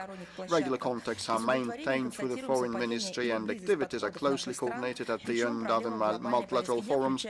We are pleased to know that the convergence of similarity of Russia and Guinea's approaches to key issues on the global agenda, including the creation of the more equitable multipolar world and strengthening the central role of the United Nations. It's symbolic that the anniversary year has been marked by significant expansion of bilateral cooperation in trade, economic and investment spheres. Russian-Guinean trade turnover has demonstrated growth. The Republic of Guinea is one of Russia's main trading partners in sub-Saharan Africa. One of Russia's largest companies, Rusal, plays a leading role in this area, having successfully operated in the Guinean mining sector for over 2 decades. The second major Russian economic agent in Guinea is the gold mining company Nord Gold. Russian investors are steadily expanding their production activities in the country. Ties in healthcare sector continue to actively develop. Spokesperson watchdog specialists are permanently deployed in the Republic of Guinea. Thanks to the high level of professionalism, it has been possible to effectively respond to the Ebola epidemic that broke out in West Africa in 2014. During the COVID-19 epidemic in 2021, 400,000 doses of the Sputnik V vaccine worth $4 million were delivered to Conakry. Spokesperson continues to implement competitive measures to prevent and combat infectious diseases in Guinea, including the fight against such dangerous diseases as Ebola, dengue and Lassa fever. In recent years, several medical centers have opened in a number of communities. We particularly note the humanitarian component of the bilateral cooperation. Thousands of Guinean citizens have received higher education at Soviet and Russian universities, and today they form the backbone of the national elite. Currently, the quota for state scholarships for Guinea remains high, 164 places. We look forward to further expanding educational, scientific, technical ties and training high-skilled personnel to meet the needs of the Guinean economy. We are confident that the significant accumulated experience of joint work allows us to look confidently into the future. Russia reaffirms its unwavering commitment to the principles of the 2001 Declaration and its readiness to expand the full range of bilateral ties with the friendly Republic of Guinea for the benefit of peoples of both countries in the interest of maintaining peace and stability. And tomorrow, the independence of Peru will be marked 205th anniversary of the Republic of Peru. The independence was obtained in 1821. On the same day, the newly elected president, Keiko Fujimori, takes office. We wish the fraternal Peruvian people peace, prosperity and well-being as they enter a new stage of their country's development. Peru is an important partner for Russia and Latin America and the Caribbean, with whom we have shared over 160 years of friendship, comradeship, mutual understanding, support, people-to-people, sympathy and contacts.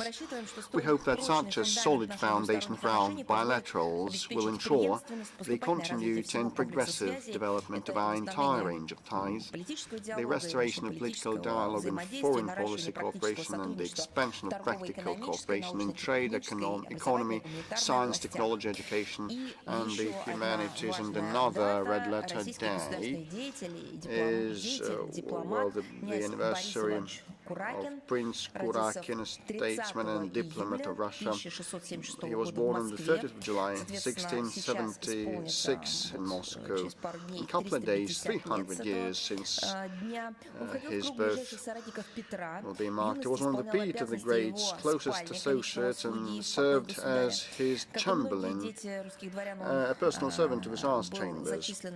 Like many children of Russian nobles, he was enlisted in the military from an early age, participating in Peter's two campaigns in 1694 and 1696. At the age of 20, he was among the first to send to Venice to study navigation and European languages, as well as to observe foreign customs and behavior. During the early years of the Northern War, he participated in many battles against the Swedes. In 1707, he visited Rome on a diplomatic mission. From 1709, he served as ambassador to Hanover, England and Holland, carrying out personal assignments for Peter I, commissioning ships and inviting foreign specialists to serve Russia. His notebooks contain notes on government structure and etiquette, records on the staffing of ambassadors and nobles, political news, and many other things.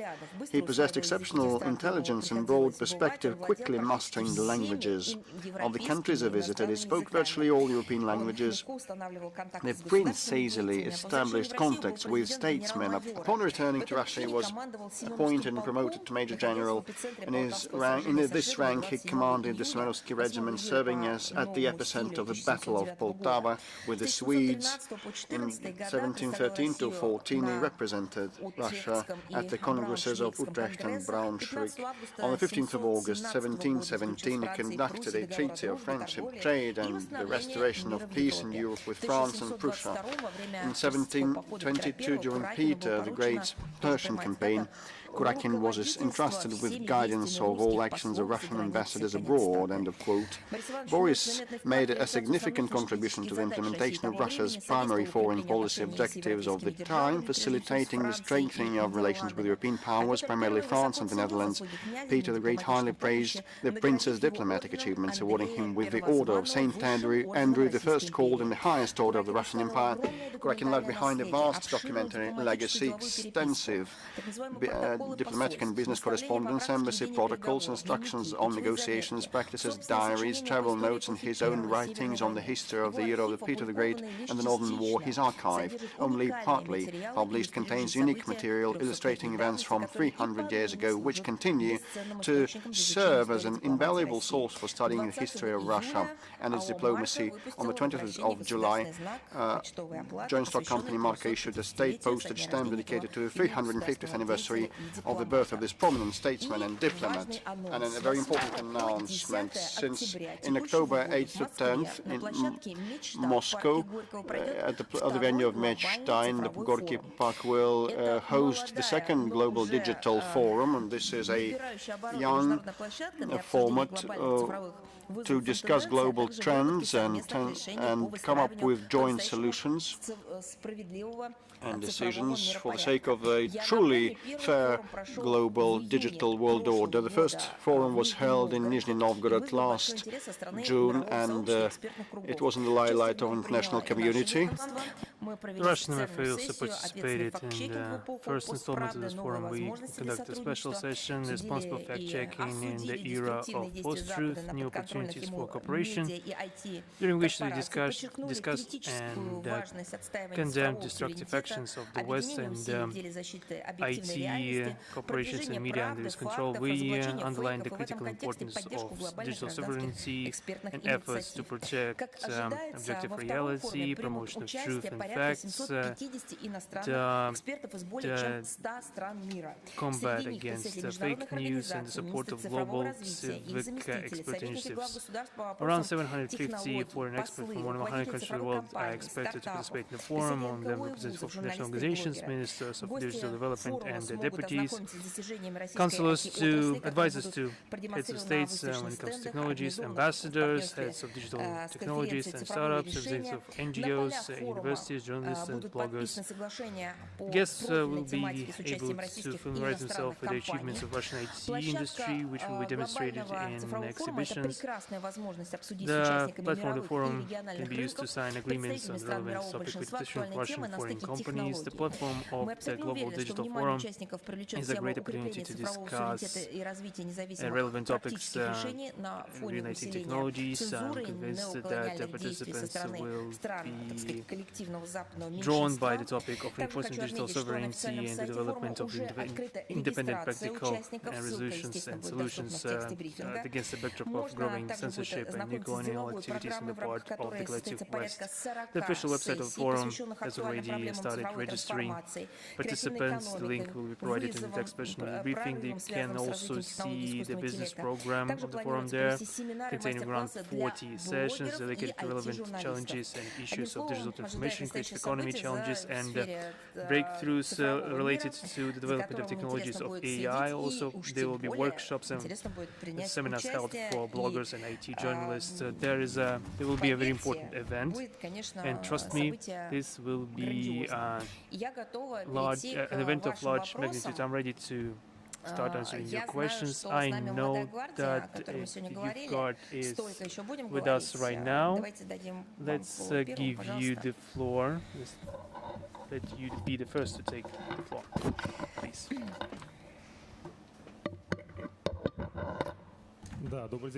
Yes, good afternoon, Madam Zakharova. Thank you for the opportunity to ask a question.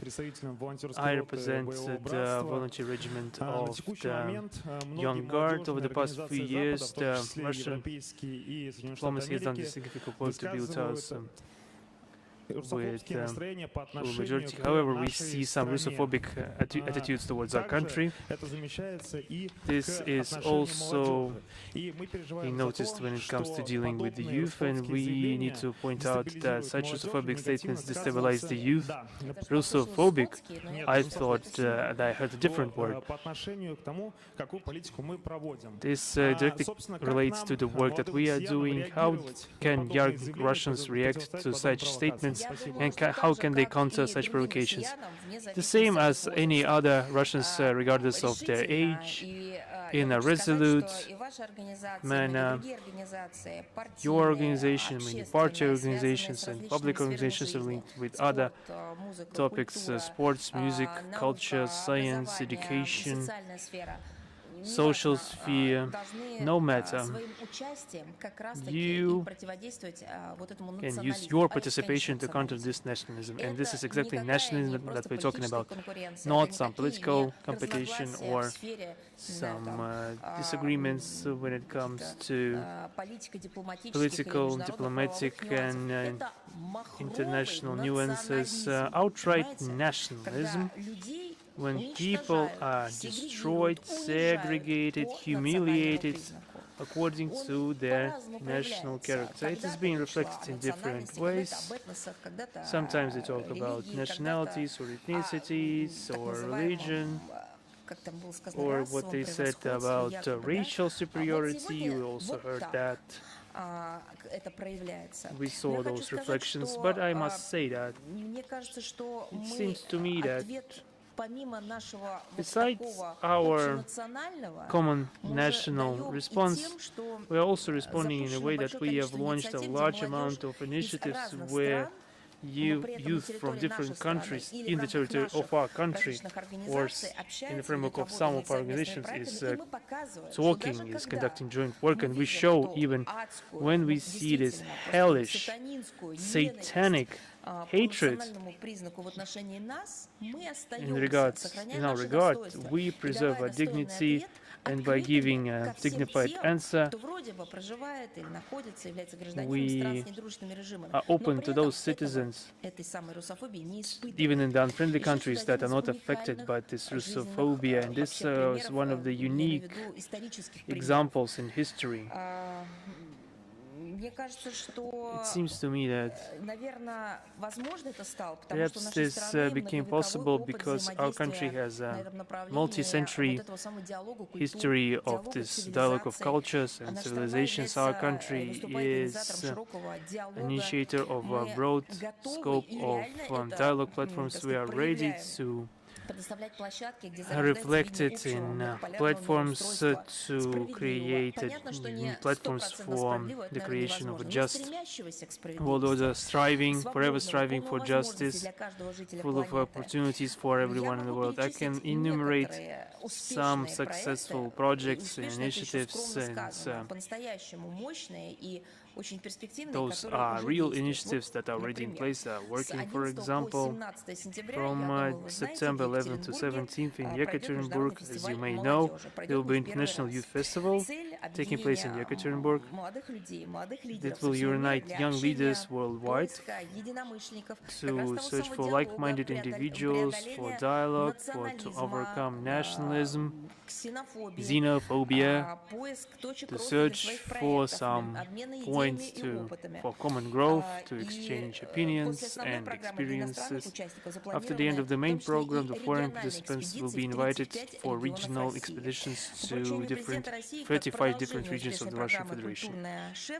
There will be different cultural programs that have been created within this youth festival. There are also international friendship clubs where participants cooperate with representatives from 100 and something countries of the world.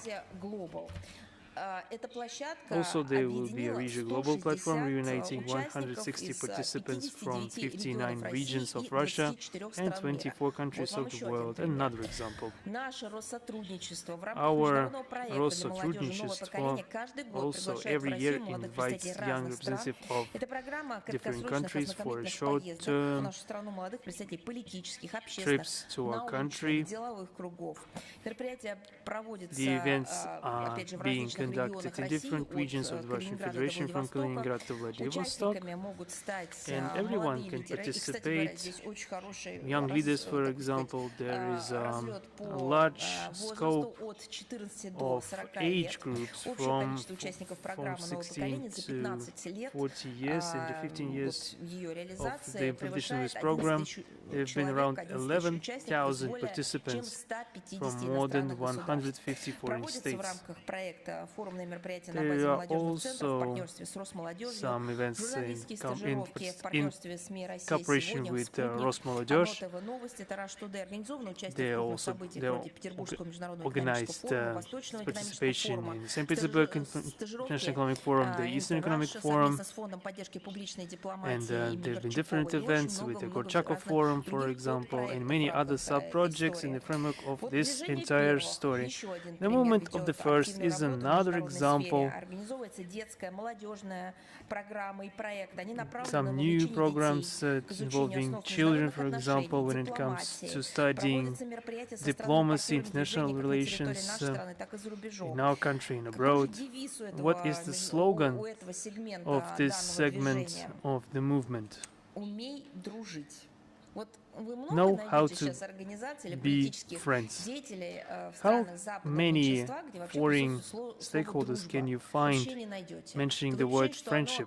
Perhaps this word has fallen out of use, it's become toxic for them. For example, this weekend there was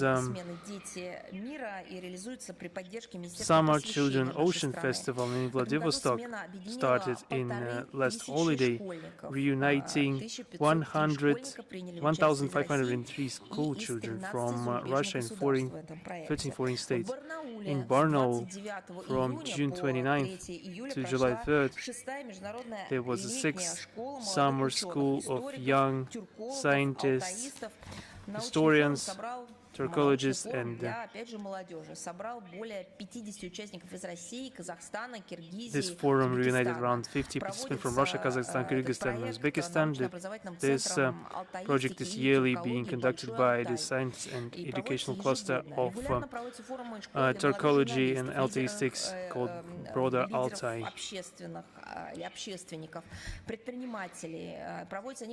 There are regular forums and workshops for young journalists, leaders, entrepreneurs in regards to different avenues in partnership with national structures of the CIS, BRICS, and SCO. Science congresses taking place, workshops to preserve historical memory, theater schools, mutual exchanges, and there are a lot of such events. There are a lot of projects. It's difficult to enumerate everything. And perhaps I would also mention the official information portal in regards to this international youth cooperation. This link will be posted in the text version of the briefing, but it is as follows: entermol.su. It was created with the support of the Ministry of Education and Science of the Russian Federation. The task of this portal is to inform people abroad in regards to principal events and platforms in the area of international youth cooperation conducted by the Russian Federation. We invite everyone to join to those initiatives. I'm talking about our regions and some people from abroad. We value friendship, we value mutually respectful exchange of different ideas. We are capable of doing everything in our power, and that's the way that we are showing that we can do this in a mutually respectful manner. Let's take one online question. Is International Affairs with us right now? Yes, good afternoon. Last week, the Russian embassy in Belgium reported an increase in the issuance of traditional values visas to the subjects of the kingdom. Specifically, in 2025, there have been 17 such visas, and in 2026, there have already been 9 visas given out. Could you provide more details on the number of recipients of such visas worldwide, and specifics of obtaining them, and the circle of eligible individuals? During the last briefing, we've addressed this topic in sufficient detail, and we'll be providing a corresponding link. We're talking about the executive order of the President of the Russian Federation, number 702, dated August 19, 2024, on providing humanitarian support to persons sharing traditional Russian spiritual and moral values, serving as one of the tools helping foreigners realize their desire to move to Russia just out of curiosity or some familial ties. No, we're talking about doing this to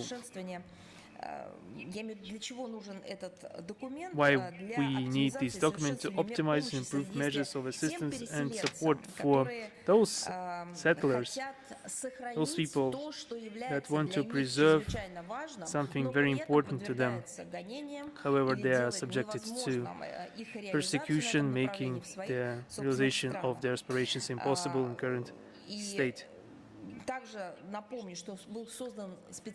I would like to remind you that we create a special HQ for support of resettlement and adaptation for repatriates in the Russian Federation. Pursuant to Article 1 of the Executive Order, the main criterion for issuing visas to foreign citizens or stateless persons is the rejection of policies enforcing destructive neoliberal ideological premises implemented by the countries and citizens of citizenship. The list of foreign states implementing such policies currently includes 47 countries. People from 47 countries of the world can enroll in the opportunity to receive such visas.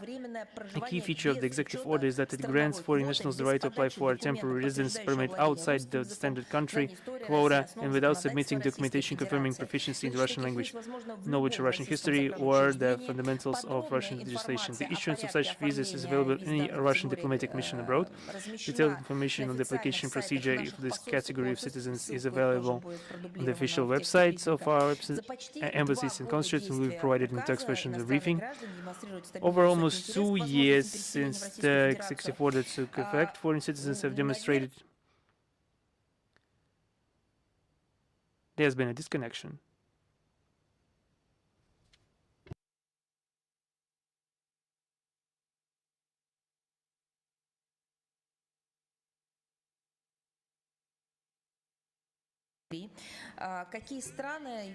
Which countries are leaders of sorts in regards to the number of people requiring such visas to be resettled to Russia? Germany, France, Italy, the US, and Estonia. The thing that you mentioned, mentioning the statistics cited by our embassy in Belgium, the statistics this year includes 7 months, roughly. We'll watch this with great interest. Thank you. Is Rzhev Pravda with us, please?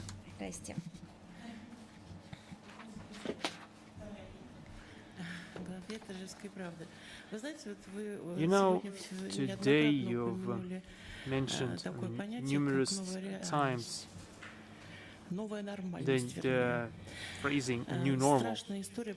There's been a horrible story ongoing that there have been some horrible events happening in our country, that the way peaceful civilians are murdered, and information about this is being ignored by the Western community, and you were talking about this in every briefing. And what you see in the West, that killing, new normalcy, that killing Russians is all right. This current situation, what could be the future, for example, of ours in regards to the Europeans and the United States? This question is linked with the previous one. The people are being persecuted for not wanting to rupture their links with the historical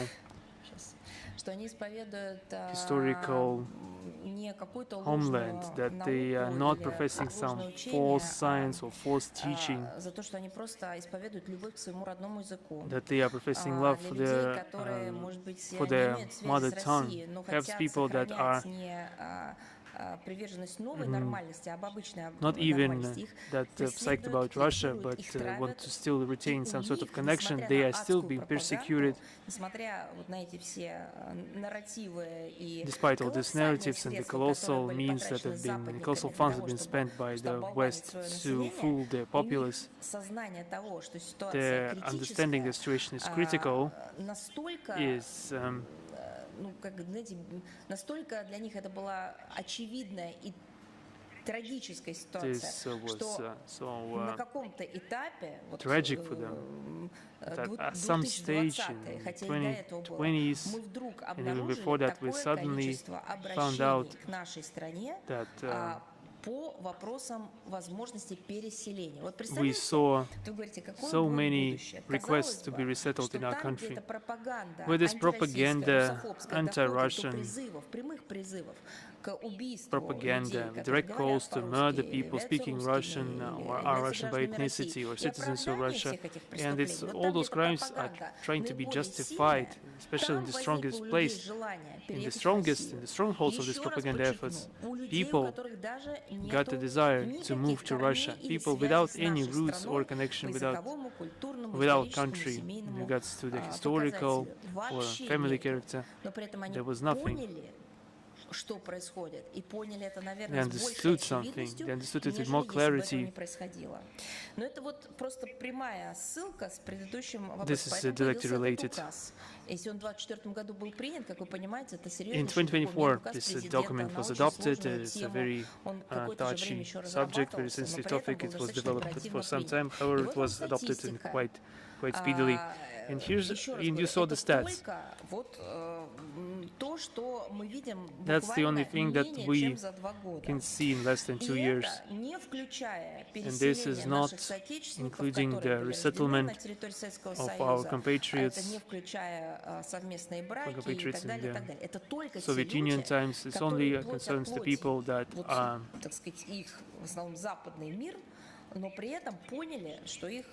they're directly connected with the Western world. They understand that this is a dead end for them to be continuing living in the countries. And responding to your question, that it would be wise to repeat the following idea. At the end of the 30s, the Western and Central Europe, people lived not only in the conditions of this new normalcy, new ethics. Every day they went by ghettos in their own cities, where the very same people, identical people, were living.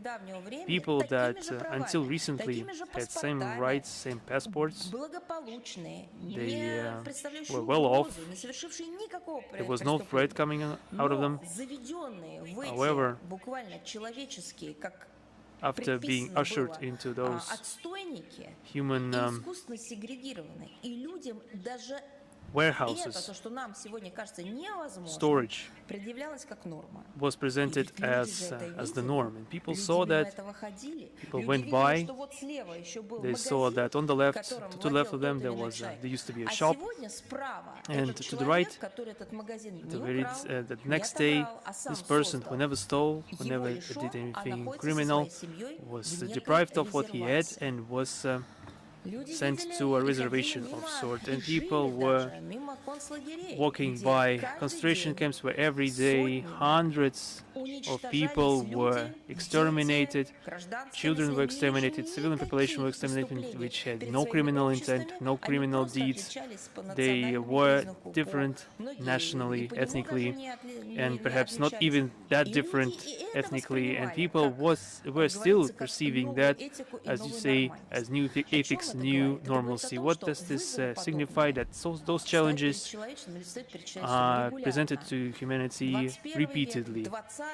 20th century, 21st century, 19th century, these slave trades, whatever, they did understand, being enlightened, educated people.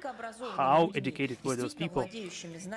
Possessing much knowledge about history, culture in different countries, being part of the global creeds and religions. They were aware that they slaughter and exploit people because of the difference in the skin color, or being physically stronger, possessing firearms. They were aware of that, but it was the new normal, and the so-called notorious abridged Bibles that were edited and published in England in the 19th and 18th century. Bibles for slaves, so-called, to be disseminated on colonial soils with segments related to from the gospel related to the human freedom omitted, so that the slaves should not believe that everybody is equal. Just only the mention of slaves remained. Not the slaves of God, but the slaves of their white masters. This was the new normal of that period. In the Middle Ages, in the streets and in the squares, fires were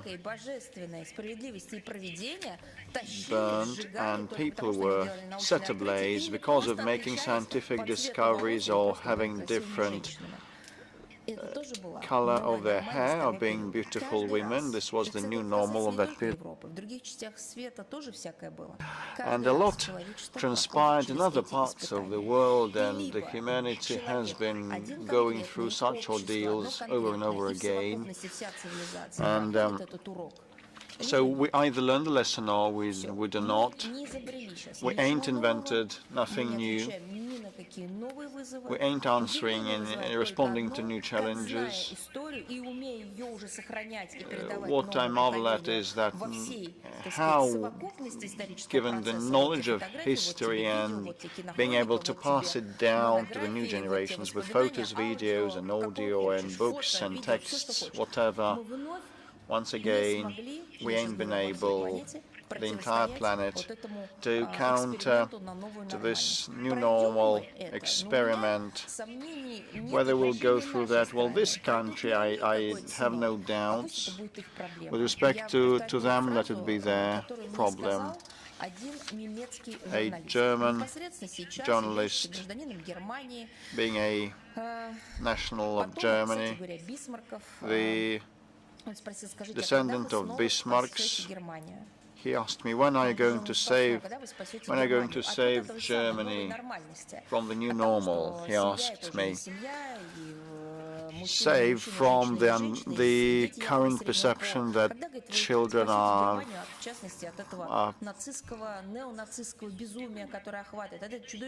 sexless and the family is not the supreme value anymore.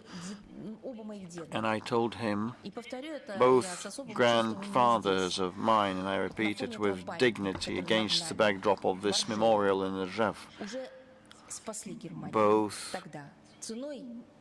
grandfathers of mine saved Germany back then at a cost of unparalleled losses and casualties, and we have lost 27 million in casualties. Once we saved Germany from itself, we saved its neighbors from Germany, and we saved the people from Germany from the Nazi madness, and now you do on your own, I told him. So our cause is righteous. It's not because we are exceptional, as people in the West might be stating. I watched a TV program, an entertaining one, and they discussed that they have the beauty gene and the liberty gene, and then they started talking this too.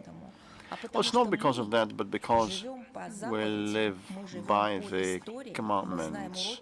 We know the lessons of history. We venerate our heroes and we curse anti-heroes to preserve the proper memories in history, and we prevent the anti-heroes be raised to new heights, to podiums. So our cause is righteous, and this is why we will win and prevail.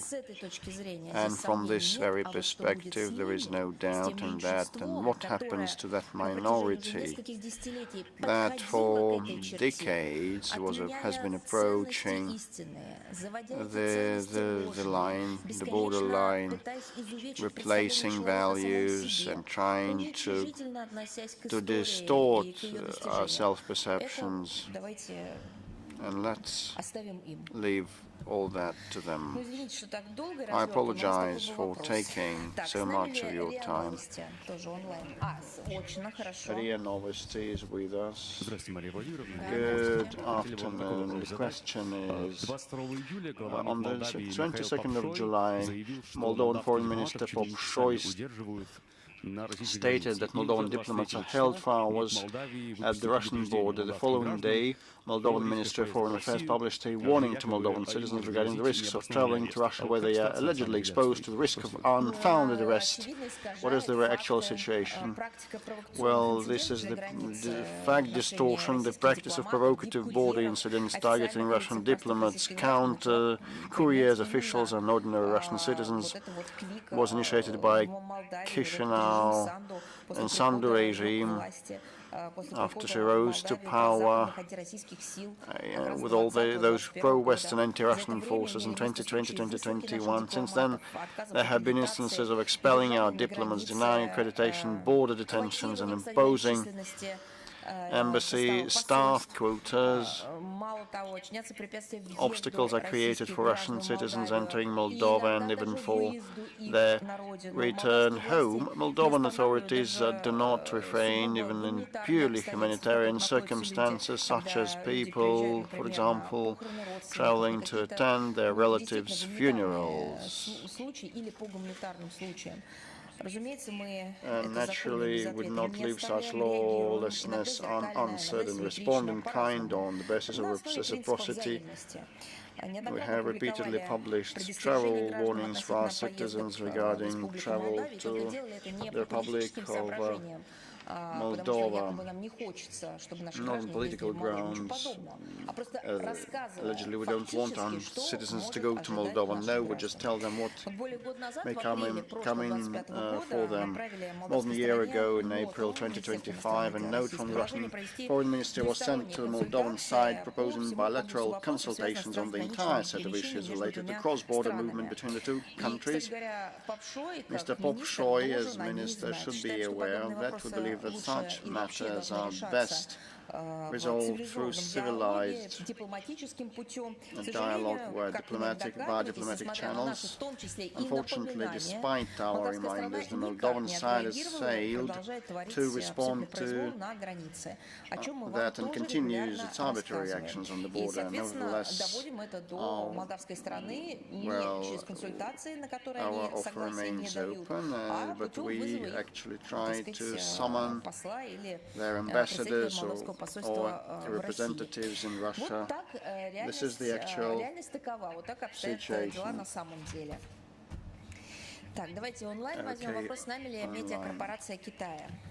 Chinese Media Corporation, are you with us?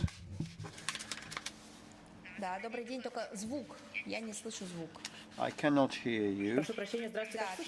Yes, can you hear me? Yes, I can hear you now. We will have two questions. Not long ago, an artificial intelligence conference was held in Shanghai, and the Chinese side emphasized the openness and mutual benefit. And apart from that, it was stated that China will provide 5,000 places for developing countries to participate in courses and seminars on AI, and there'll be AI Application International Cooperation Center based on BRICS and SCO mechanisms. What is your take on these measures to shorten and reduce the digital divide and strengthen global South potential, and what are the areas of cooperation on AI between Russia and China that bear the utmost promise? I can also state that the Shanghai platform has become one of the most relevant and authoritative forums, and this year we were represented by research centers and developers, and this reflects our resolve to cooperate and pursue scientific and technical exchanges, and we take positively all steps that would improve the access to new technology and knowledge on AI. We know that the AI is viewed by the collective Western minority as a tool to build neo-colonial structures, and we issued an article in the Rossiyskaya Gazeta last summer called Metropole and Colonies on Neocolonialism, and we know that without joint action will not be able to resolve the digital inequality, as it has been around, and the UN General Assembly and its subcommittees have been talking that for decades, and now we're seeing the rise of the new AI technology, and the digital divide may become huge. Russia has been approaching this as a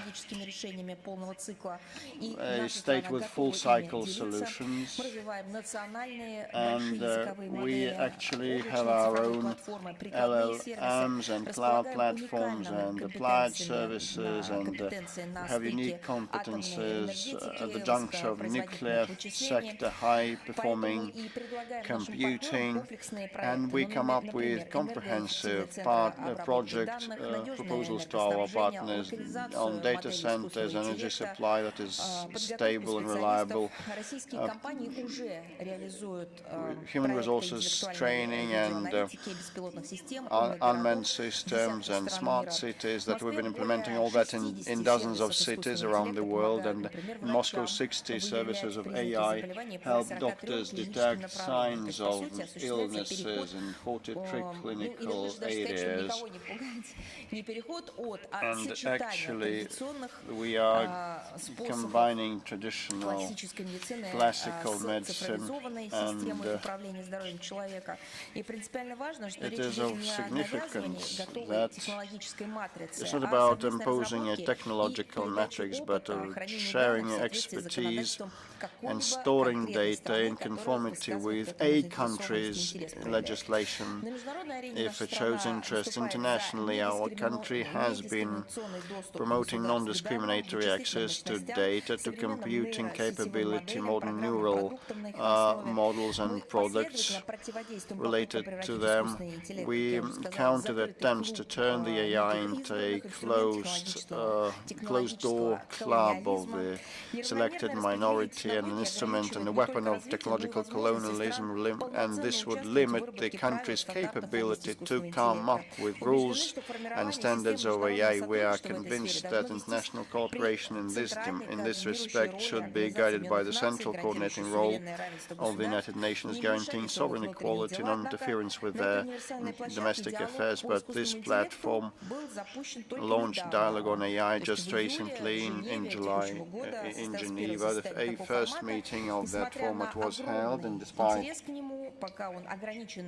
huge interest manifested and shown by countries, so far it's limited to exchanges of opinions. So we welcome the Chinese initiative on the Global AI Cooperation Organization, and the fact that a relevant agreement was signed on the 16th of July in Shanghai to establish such an entity was a practical step to move towards this interaction mechanism, to step up the capabilities of developing countries. We hope that this future organization will equalize states in AI, and it will become an effective tool to overcome digital divide with specific projects and measurable efficient results. And if we talk about goals, well, we consider creating an international catalogue of solutions on AI, mechanisms of joint pilot projects,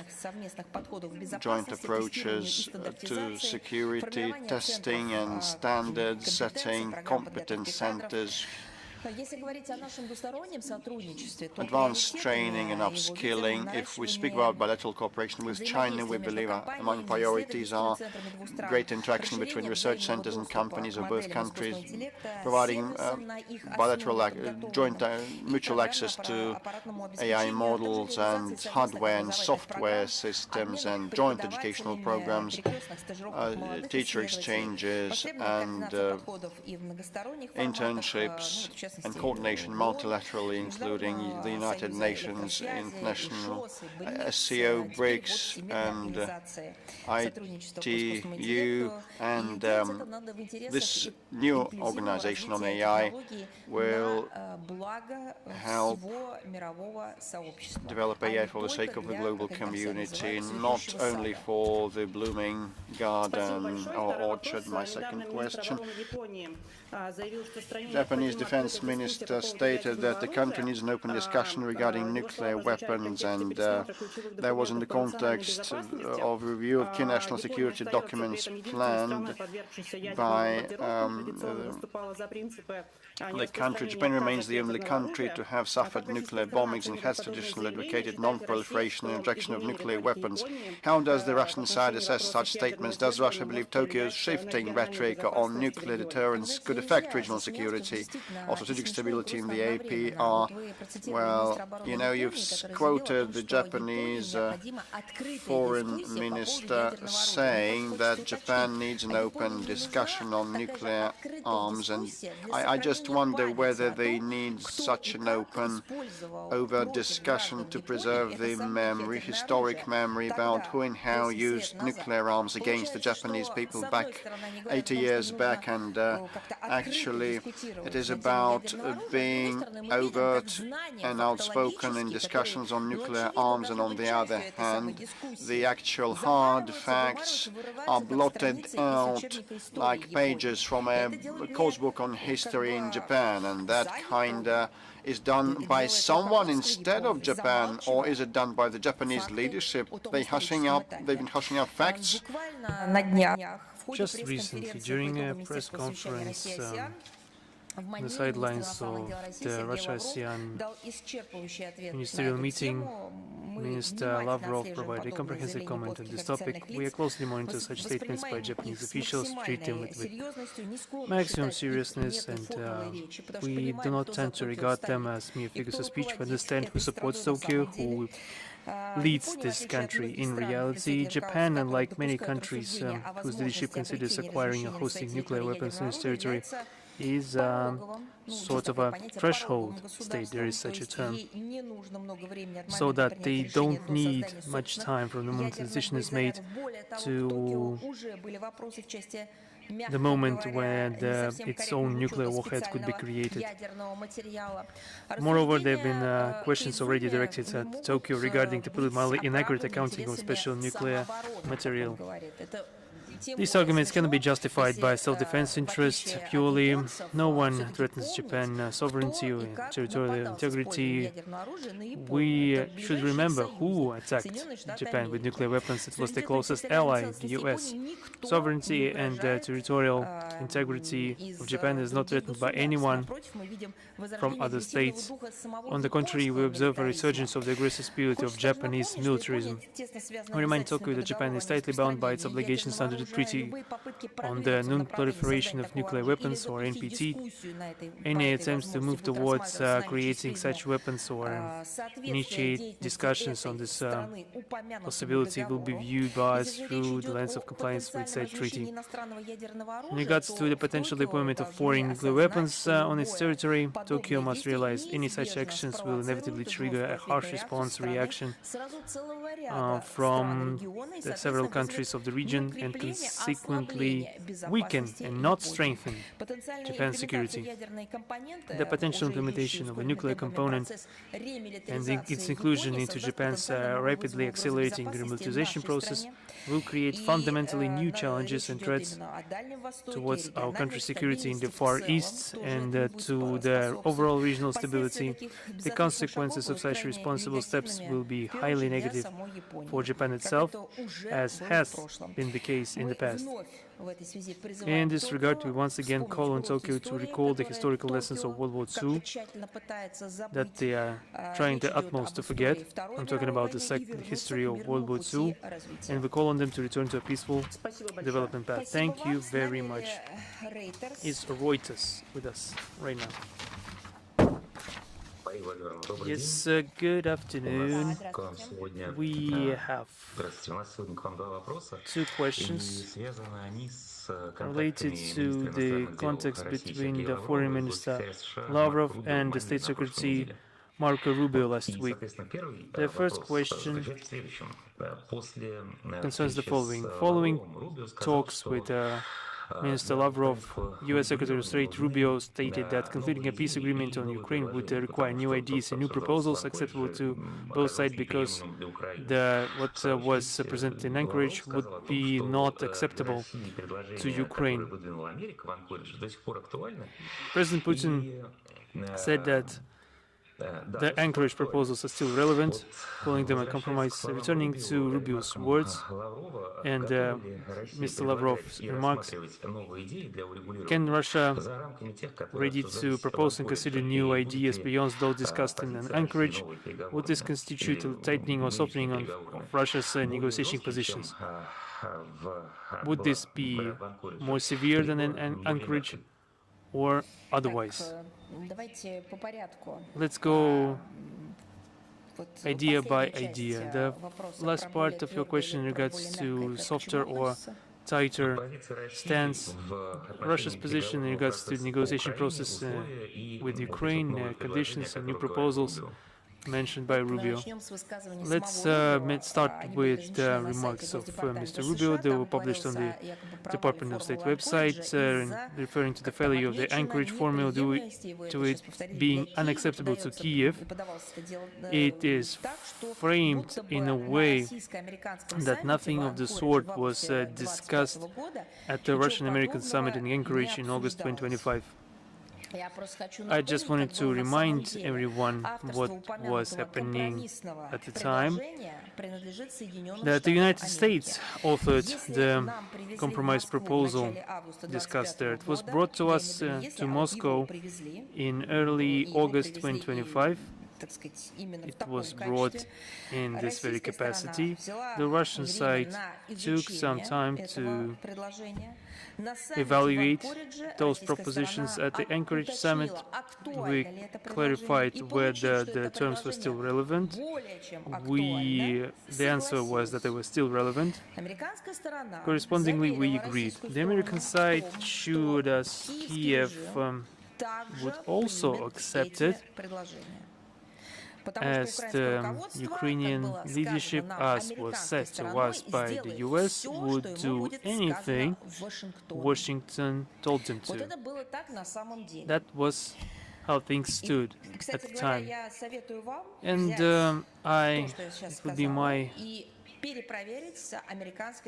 advice to you to check with the US side, perhaps the US Embassy in Moscow, perhaps you could refer to State Department or the White House. This raises a natural question which wasn't mentioned by State Department or nobody else. Who exactly failed the implementation of the Anchorage formula, which was genuinely representing a instrument capable of leading to peace? I think it would be wise and just for you, as a representative of a Western media outlet that maintains relations with the State Department, not segregated. There were different attitudes at the White House, but at least to respond to your queries, it would be wise for you to clarify this idea.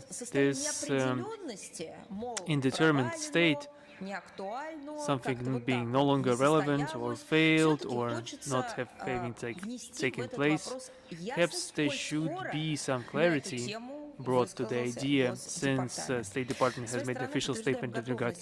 On our side, we confirm our readiness for political diplomatic settlement of the Ukrainian crisis, which we never rejected. I brought numerous examples even today.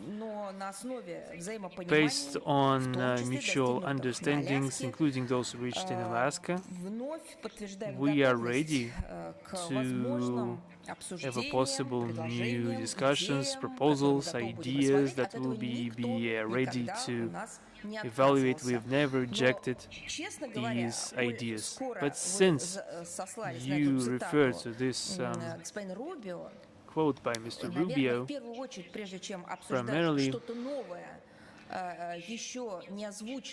discussing something not yet formulated, it would be more correct to clarify the fate of the preceding arrangements that have already been on the table. This would be correct course of action first, at least to try to elaborate new ones. You said that you had another question. Madam Zakharova, thank you for your response. No, I still have a second question. The MFA statement mentioned that during the conversation between Mr. Lavrov and Mr. Rubio, there were discussions about diplomatic track interaction, and I wanted to know whether the positions of US and Russia could be more closely brought to more closer alignment in the diplomatic track in regards to the work of diplomatic missions. In regards to those negotiations, there was a separate attention being made to the normalization of the functioning of diplomatic missions of Russia and US, and there was an agreement in regards to the continuation of diplomatic foreign ministries line, and the further conclusions are up to you. Thank you very much. Is Singhua with us right now? Yes, good afternoon. We have the following question. The Russian President Vladimir Putin on July 20th signed an executive order on the continuation extension of the visa-free regime for Chinese citizens until December 31st, 2027. China previously extended visa-free travel for Russians also through late 2027. What are Russia's expectations in regards to the extension of the visa regime regarding mutual travel, humanitarian exchanges, and strategic partnership? What new opportunities this step could open to further deepen China-Russia relations in the framework of our comprehensive strategic cooperation and partnership? Thank you. In regards to the forecasts, your question concerns expectations. In regards to forecasts, we need to base the thinking upon exact numbers and facts. The tourist exchanges are a powerful driver of Russia-Chinese humanitarian ties. Bilateral tourist flows have grown significantly. The introduction of visa-free regimes gave significant results. Last year, the bilateral tourist flows grew 17% and amounted to 3.3 million people. And in the first quarter of this year, we saw a 50% increase in tourist flows compared to the same period in 2025. We see confident growth in relative and exact estimates of visa, and the introduction of visa-free regime, originally set to expire on September 14, 2027, has been extended through the end of 2027 and is an important impulse for further growth of tourist exchanges. And this work aligns with agreements formalized in joint statements signed by state leaders of Russia and People's Republic of China to strengthen our strategic cooperation and deepen our good neighborliness, friendship and cooperation relations signed on May 20th in Beijing. I would also like to point out when we're talking about, I will use this word, a visa-free regime, we're talking about not only tourists, but also there's a simplified regime for simplified way to conduct business contacts, scientific contacts, youth contacts, sports contacts, and we are truly convinced this decision was greatly expected and was met with gratitude by many people. We can call this a landmark event in the context of the 25th anniversary of the Treaty of Good Neighborliness, Friendship and Cooperation between the Russian Federation and the People's Republic of China. 25th anniversary of this that we are celebrating this year, which has become a foundational point for development of bilateral links, including humanitarian cooperation for the long term. Thank you very much. Are any questions in the hall? Just don't stand up, please, because it's more convenient that way. Yes, of course. Thank you very much for this briefing. I would like to ask the following question. You already mentioned today about the search movement continuing in the city of Rzhev 70 years later, a moment where our warriors are going to the front line. We still discover the remains of our grandfathers and great-grandfathers, and there needs to be a more broader involvement of the youth in these programs of searches and discoveries to make them more familiar with the artifacts that we are getting from the ground. So Rzhev is a history book in itself, which is impossible to be rewritten, which cannot be said for the print products and what we see in internet, where we can be changed overnight. The land near Rzhev tells us how difficult the battles were there, and we see the artifact being raised. For example, different creams, items of clothing, many canned goods. They are not even different from what we see today on the shelves. How do you think those educational projects, what is their importance for international politics, for international agenda, and how interesting they are for the youth? Those processes, as you say, are institutionalized. The searchers work also with archaeologists, scientists. It received a well-deserved estimation from on the part of the state. And I will say that those who live on the land where there was occupation, where there were battles fought, not to allow the enemy to get further inland, the Tver region, Rzhev.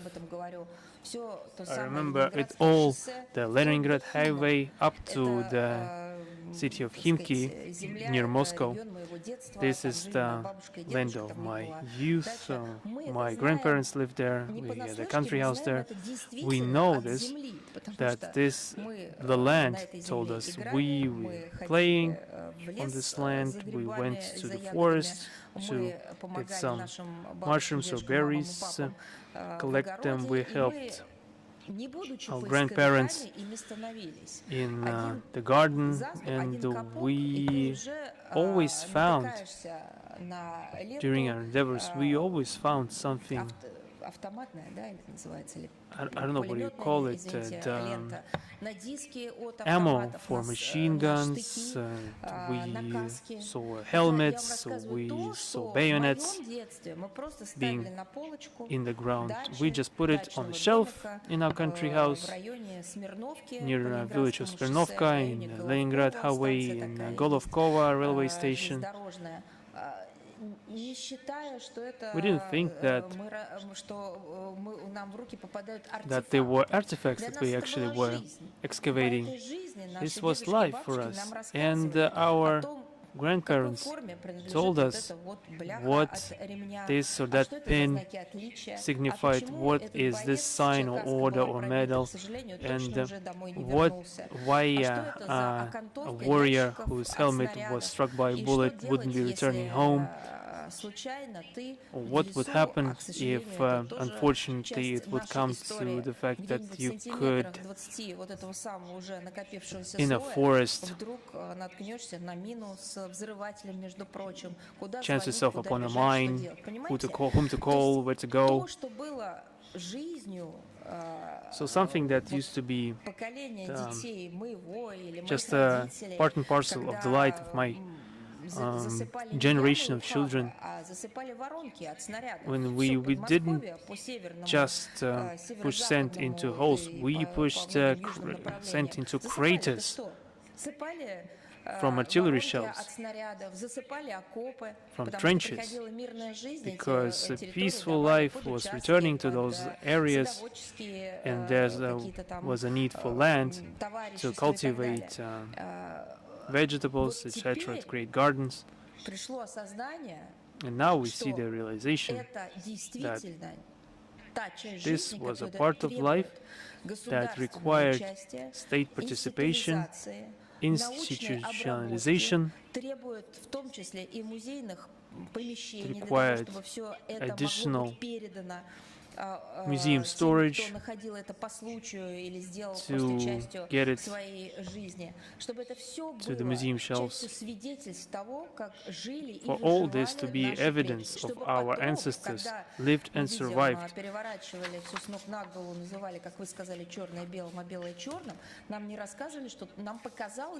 So that it wouldn't seem afterwards that all this was invented.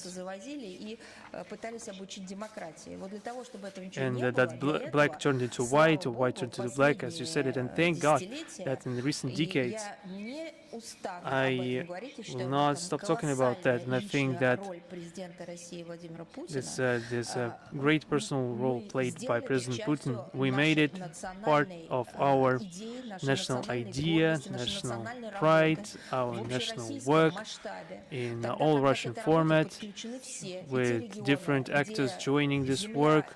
The land is completely covered in those artifacts of the Second World War, and where there were some volunteers coming, where the real lines were situated, and where evacuations were held, where people were led to save them, and people continue to work in the military factories. For example, my grandmother worked in the city of Perm.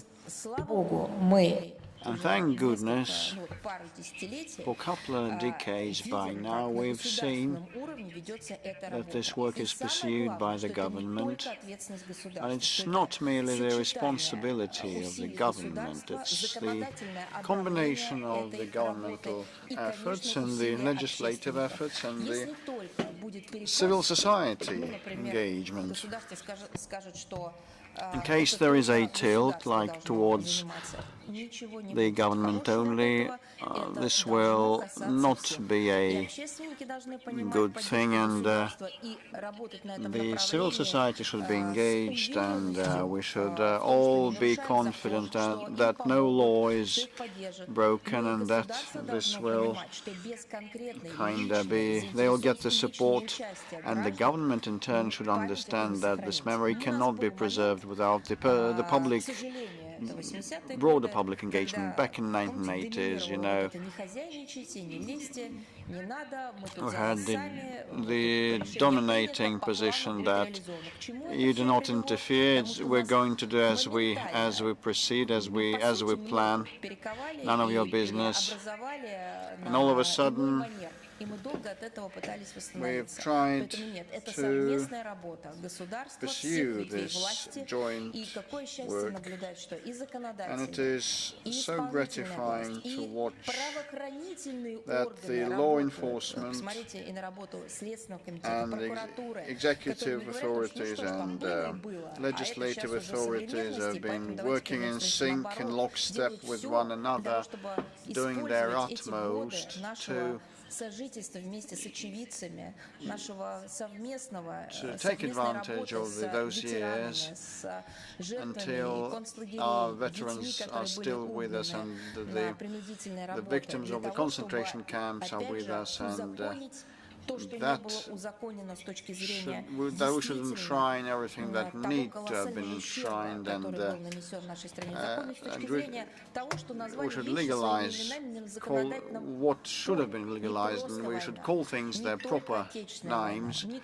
And it's not only about the great patriotic war of the Second World War, it's about the genocide of the Soviet people, and it is so gratifying to see that it's a bottom-up movement, and it is kind of a civil society resolve and drive coming from them, and our civil society is loyal to the interests of the country because they're patriots and they've been living in this country and they'll keep living there, and it has been also backed by the government. I apologize for being quite quite hectic in my response, but it is so great a topic, and thank goodness our veterans have lived to see their cause implemented, and it has become part of the curricula of schools and universities and private, corporate and business community. So it all represented, and this was inter alia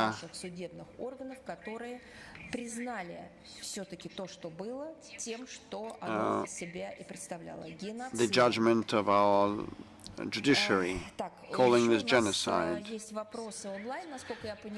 We also have some online questions. Do we have Newsroom on the line? Good day. I just apologize. Just forgive me. I cannot but say that now Vladimir Medinsky has been subject to European sanctions, and he's accused of what? He's accused of the participation with in the negotiations with Ukraine, which was organized at the behest of Ukraine and the West. Now he is on sanctions lists. Just correct, Mr. Medinsky might correct me, but if I'm wrong, but he was penalized for the historic work rather that he pursued, and the fact that we are gathering here at the foot of a monument to the soldier is his merit and his achievement, and he participated personally in revering the memories of the huge victims and the casualties that we suffered. Definitely that couldn't have passed unnoticed. And in a very vile fashion, the Europeans did what they did, and I must make mention of that when I see this memorial. I keep thinking that had it not been for the role of the history of individual in history, and we argued quite a lot whether it's about the role of individuals in history, whether it is prevalent or not, and now the memories about the victims have been returned to the entire country. And yes, please, your question. Thank you very much for mentioning that. Well, Newsroom has been covering what happened in Istanbul, and I saw the intensive work of our delegation, and the question, well, you started responding to it. How does Russia assess the 21st EU sanctions package agreed on the 23rd of July, which includes transaction bans for 32 additional banks and the measures against the shadow fleet and extension of the oil price cap? Well, I think it's not a political assessment, but rather something that is in chime with the European economy's performance and the paces of growth. And there's a proverb: don't do trouble to others, or it's going to be trouble for you. And they've been trying to multiply trouble for us, but they actually instead should be looking up, and they would have seen that they dig themselves very deep, and they, without an arm of providence, they cannot hardly get themselves out of that. And they've been finding faults with us and with China, and and they are excavating a pit for themselves. The price cap and Brussels is a slapstick comedy. The European Union has been trying to change the rules of the games, not thinking about the third countries. And Brussels has now started redesigning even sanctions against Russia, because they've frozen the price cap reconsideration, otherwise it automatically would go up. So definitely, and that is a testimony about the intellectual potential or its lack. The measures against Russia and other measures of the sanctions list will not result in change of Russian foreign policy. They directly will damage to the global energy security, which, against the backdrop of the tensions in the Middle East, is quite vulnerable. But actually, no one cares for this in Brussels. They dig harder and deeper. Attempts of the EU to expand the blacklists of ships belonging to the shadow fleet lack legal grounding. Well, it's about shadow fleet is something I take into the inverted commas.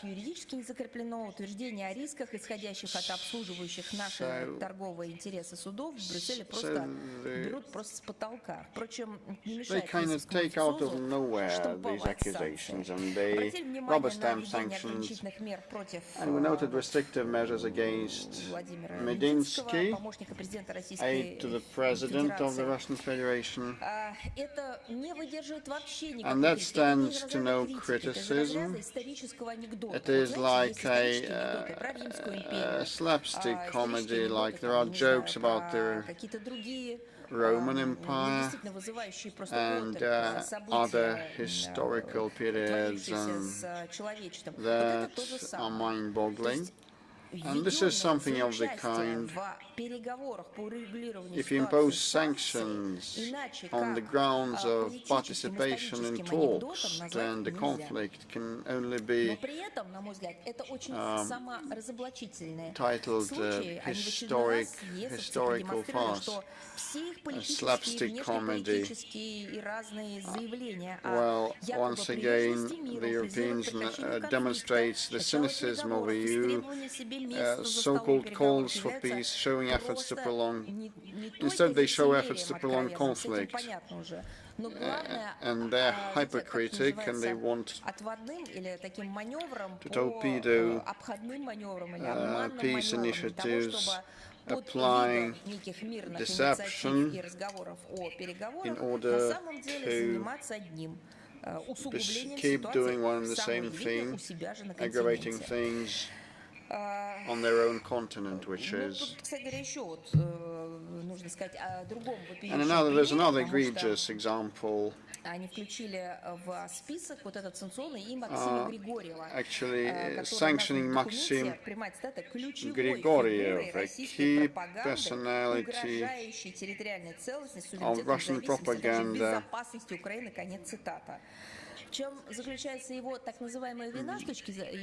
Being a threat to the stability of the Kiev regime. And he's been saying the truth about the number of victims and casualties and terrorist attacks against civil infrastructures. Has been giving facts and data and issuing reports. What in this case they mean to be democracy? What is their understanding and perception of democracy is not clear. We always gave our support to civil society organizations, and actually this is the trade union's house in Odessa tragedy, which we covered and extended our sympathy to the victims, and Maxim Grigoriev received similar support, and we tried to popularize his reports, giving the United Nations member states opportunities to look at what he presented. The Western bureaucrats do not like this, but this will not stop us at the end of the day. And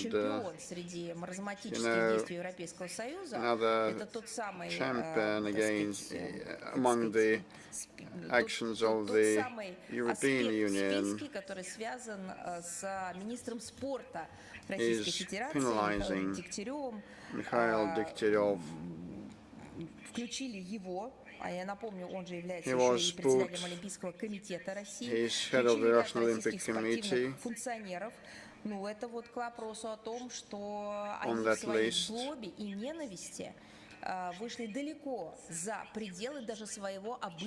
So they actually go beyond their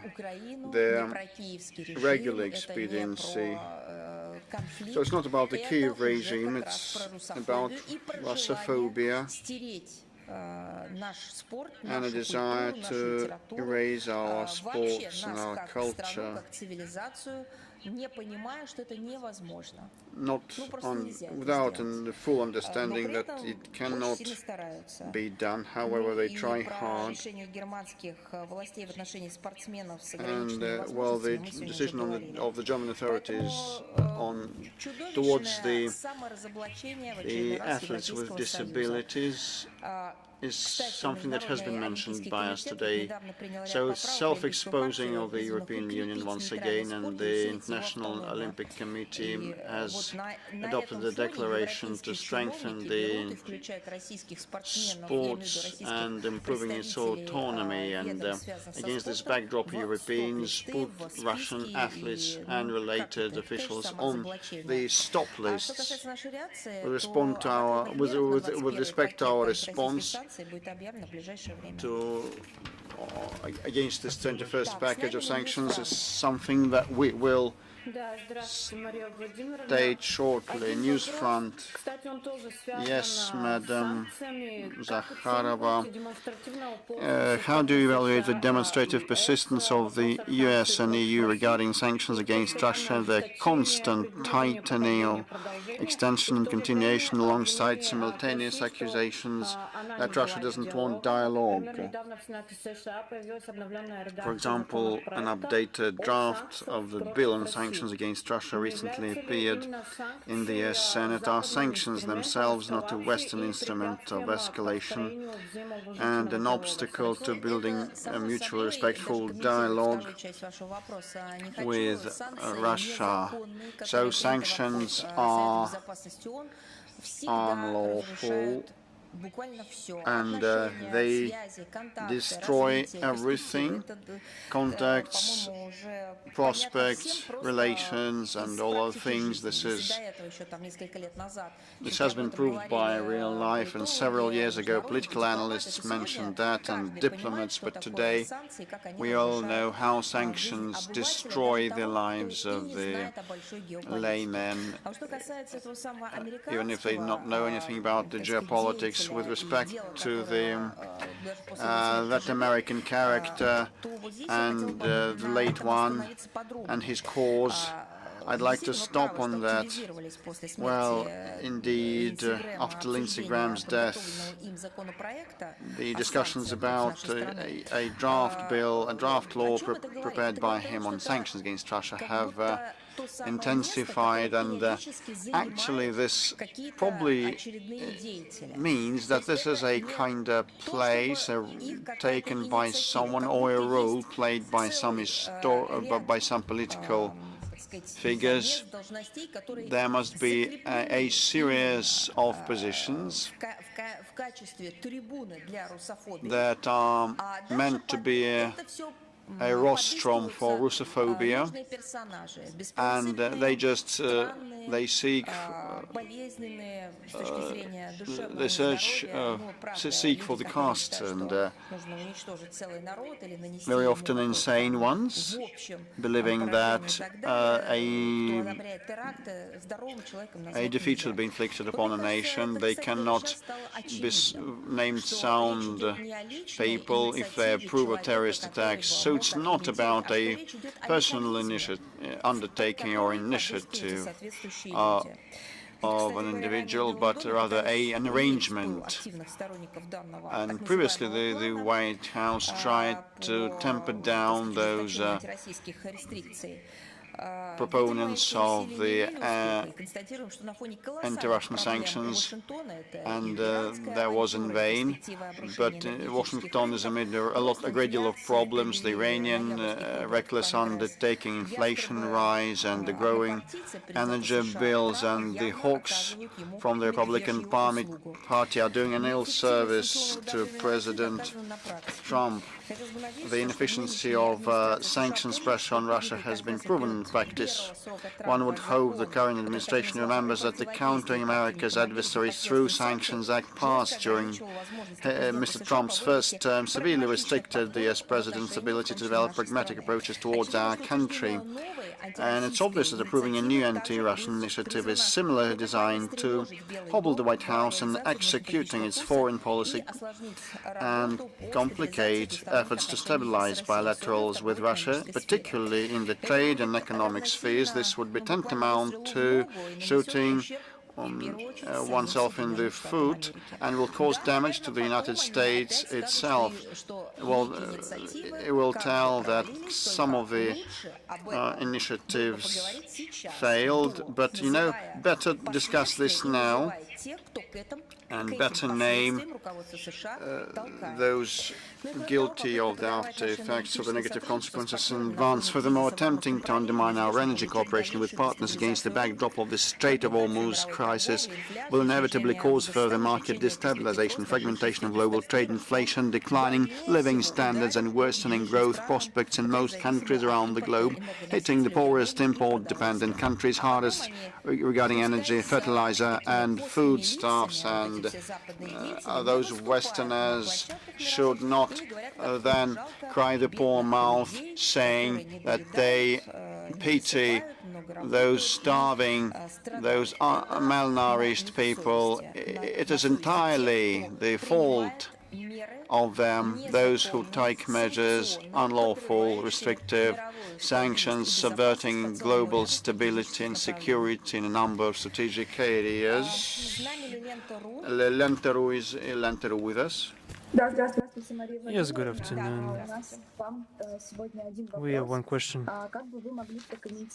Would you comment on the recently surfaced Nazi statements in Ukrainian media by the newly appointed Commander-in-Chief of the Armed Forces of Ukraine, Mr. Draparty? We already commented on them, saying that they're Nazi in character. We can say a lot of things about Nazism, neo-Nazism, fascism. Doesn't change the essence. As soon as people say that the entire peoples or races, ethnicities cannot live or exist, we are entering Nazi territory. This is a this time-tested idea. It was confirmed by the Nuremberg process decisions. This was an international legal process confirming everything that is related to Nazism. In different manifestations, it's called Nazism, and you can formulate it yourself. We're talking about Nazism in itself. It's a moral, illegal manifestation, and it's going contrary to the conclusions of the Nuremberg Tribunal. Should I repeat what I already said? Probably not, because you already know that all those monstrous remarks by Mr. Drapati, they are monstrous in themselves. They tell us how society, or not even the political leadership, but society in Ukraine has been infected by the ideas of neo-Nazism and Nazism, when the officials can permit themselves direct quotes of from ideas who obviously forever deemed as criminal in the history of mankind. I'm talking about Nazis and fascists. Mr. Drapati reflected his Nazi identity not only in his words, but also in his deeds in Donbass.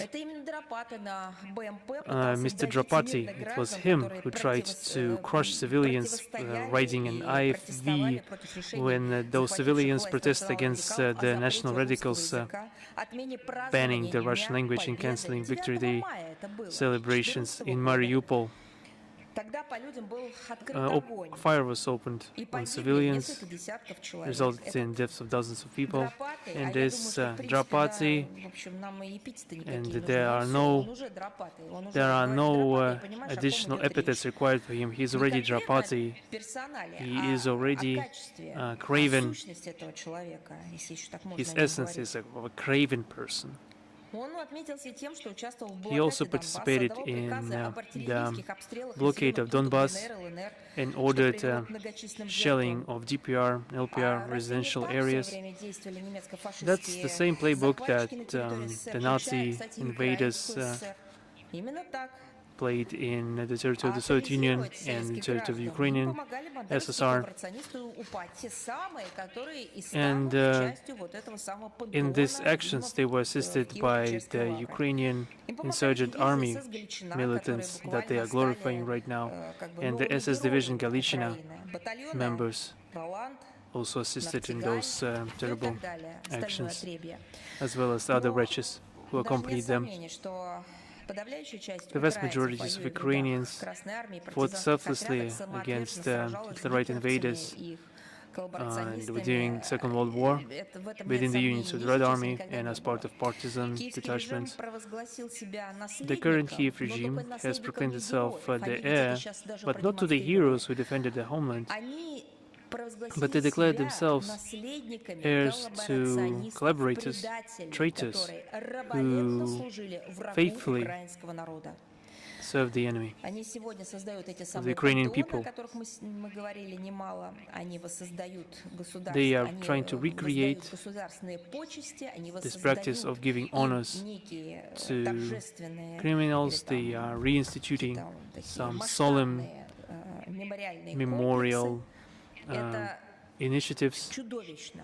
This is a monstrous idea in itself, but perhaps this is something that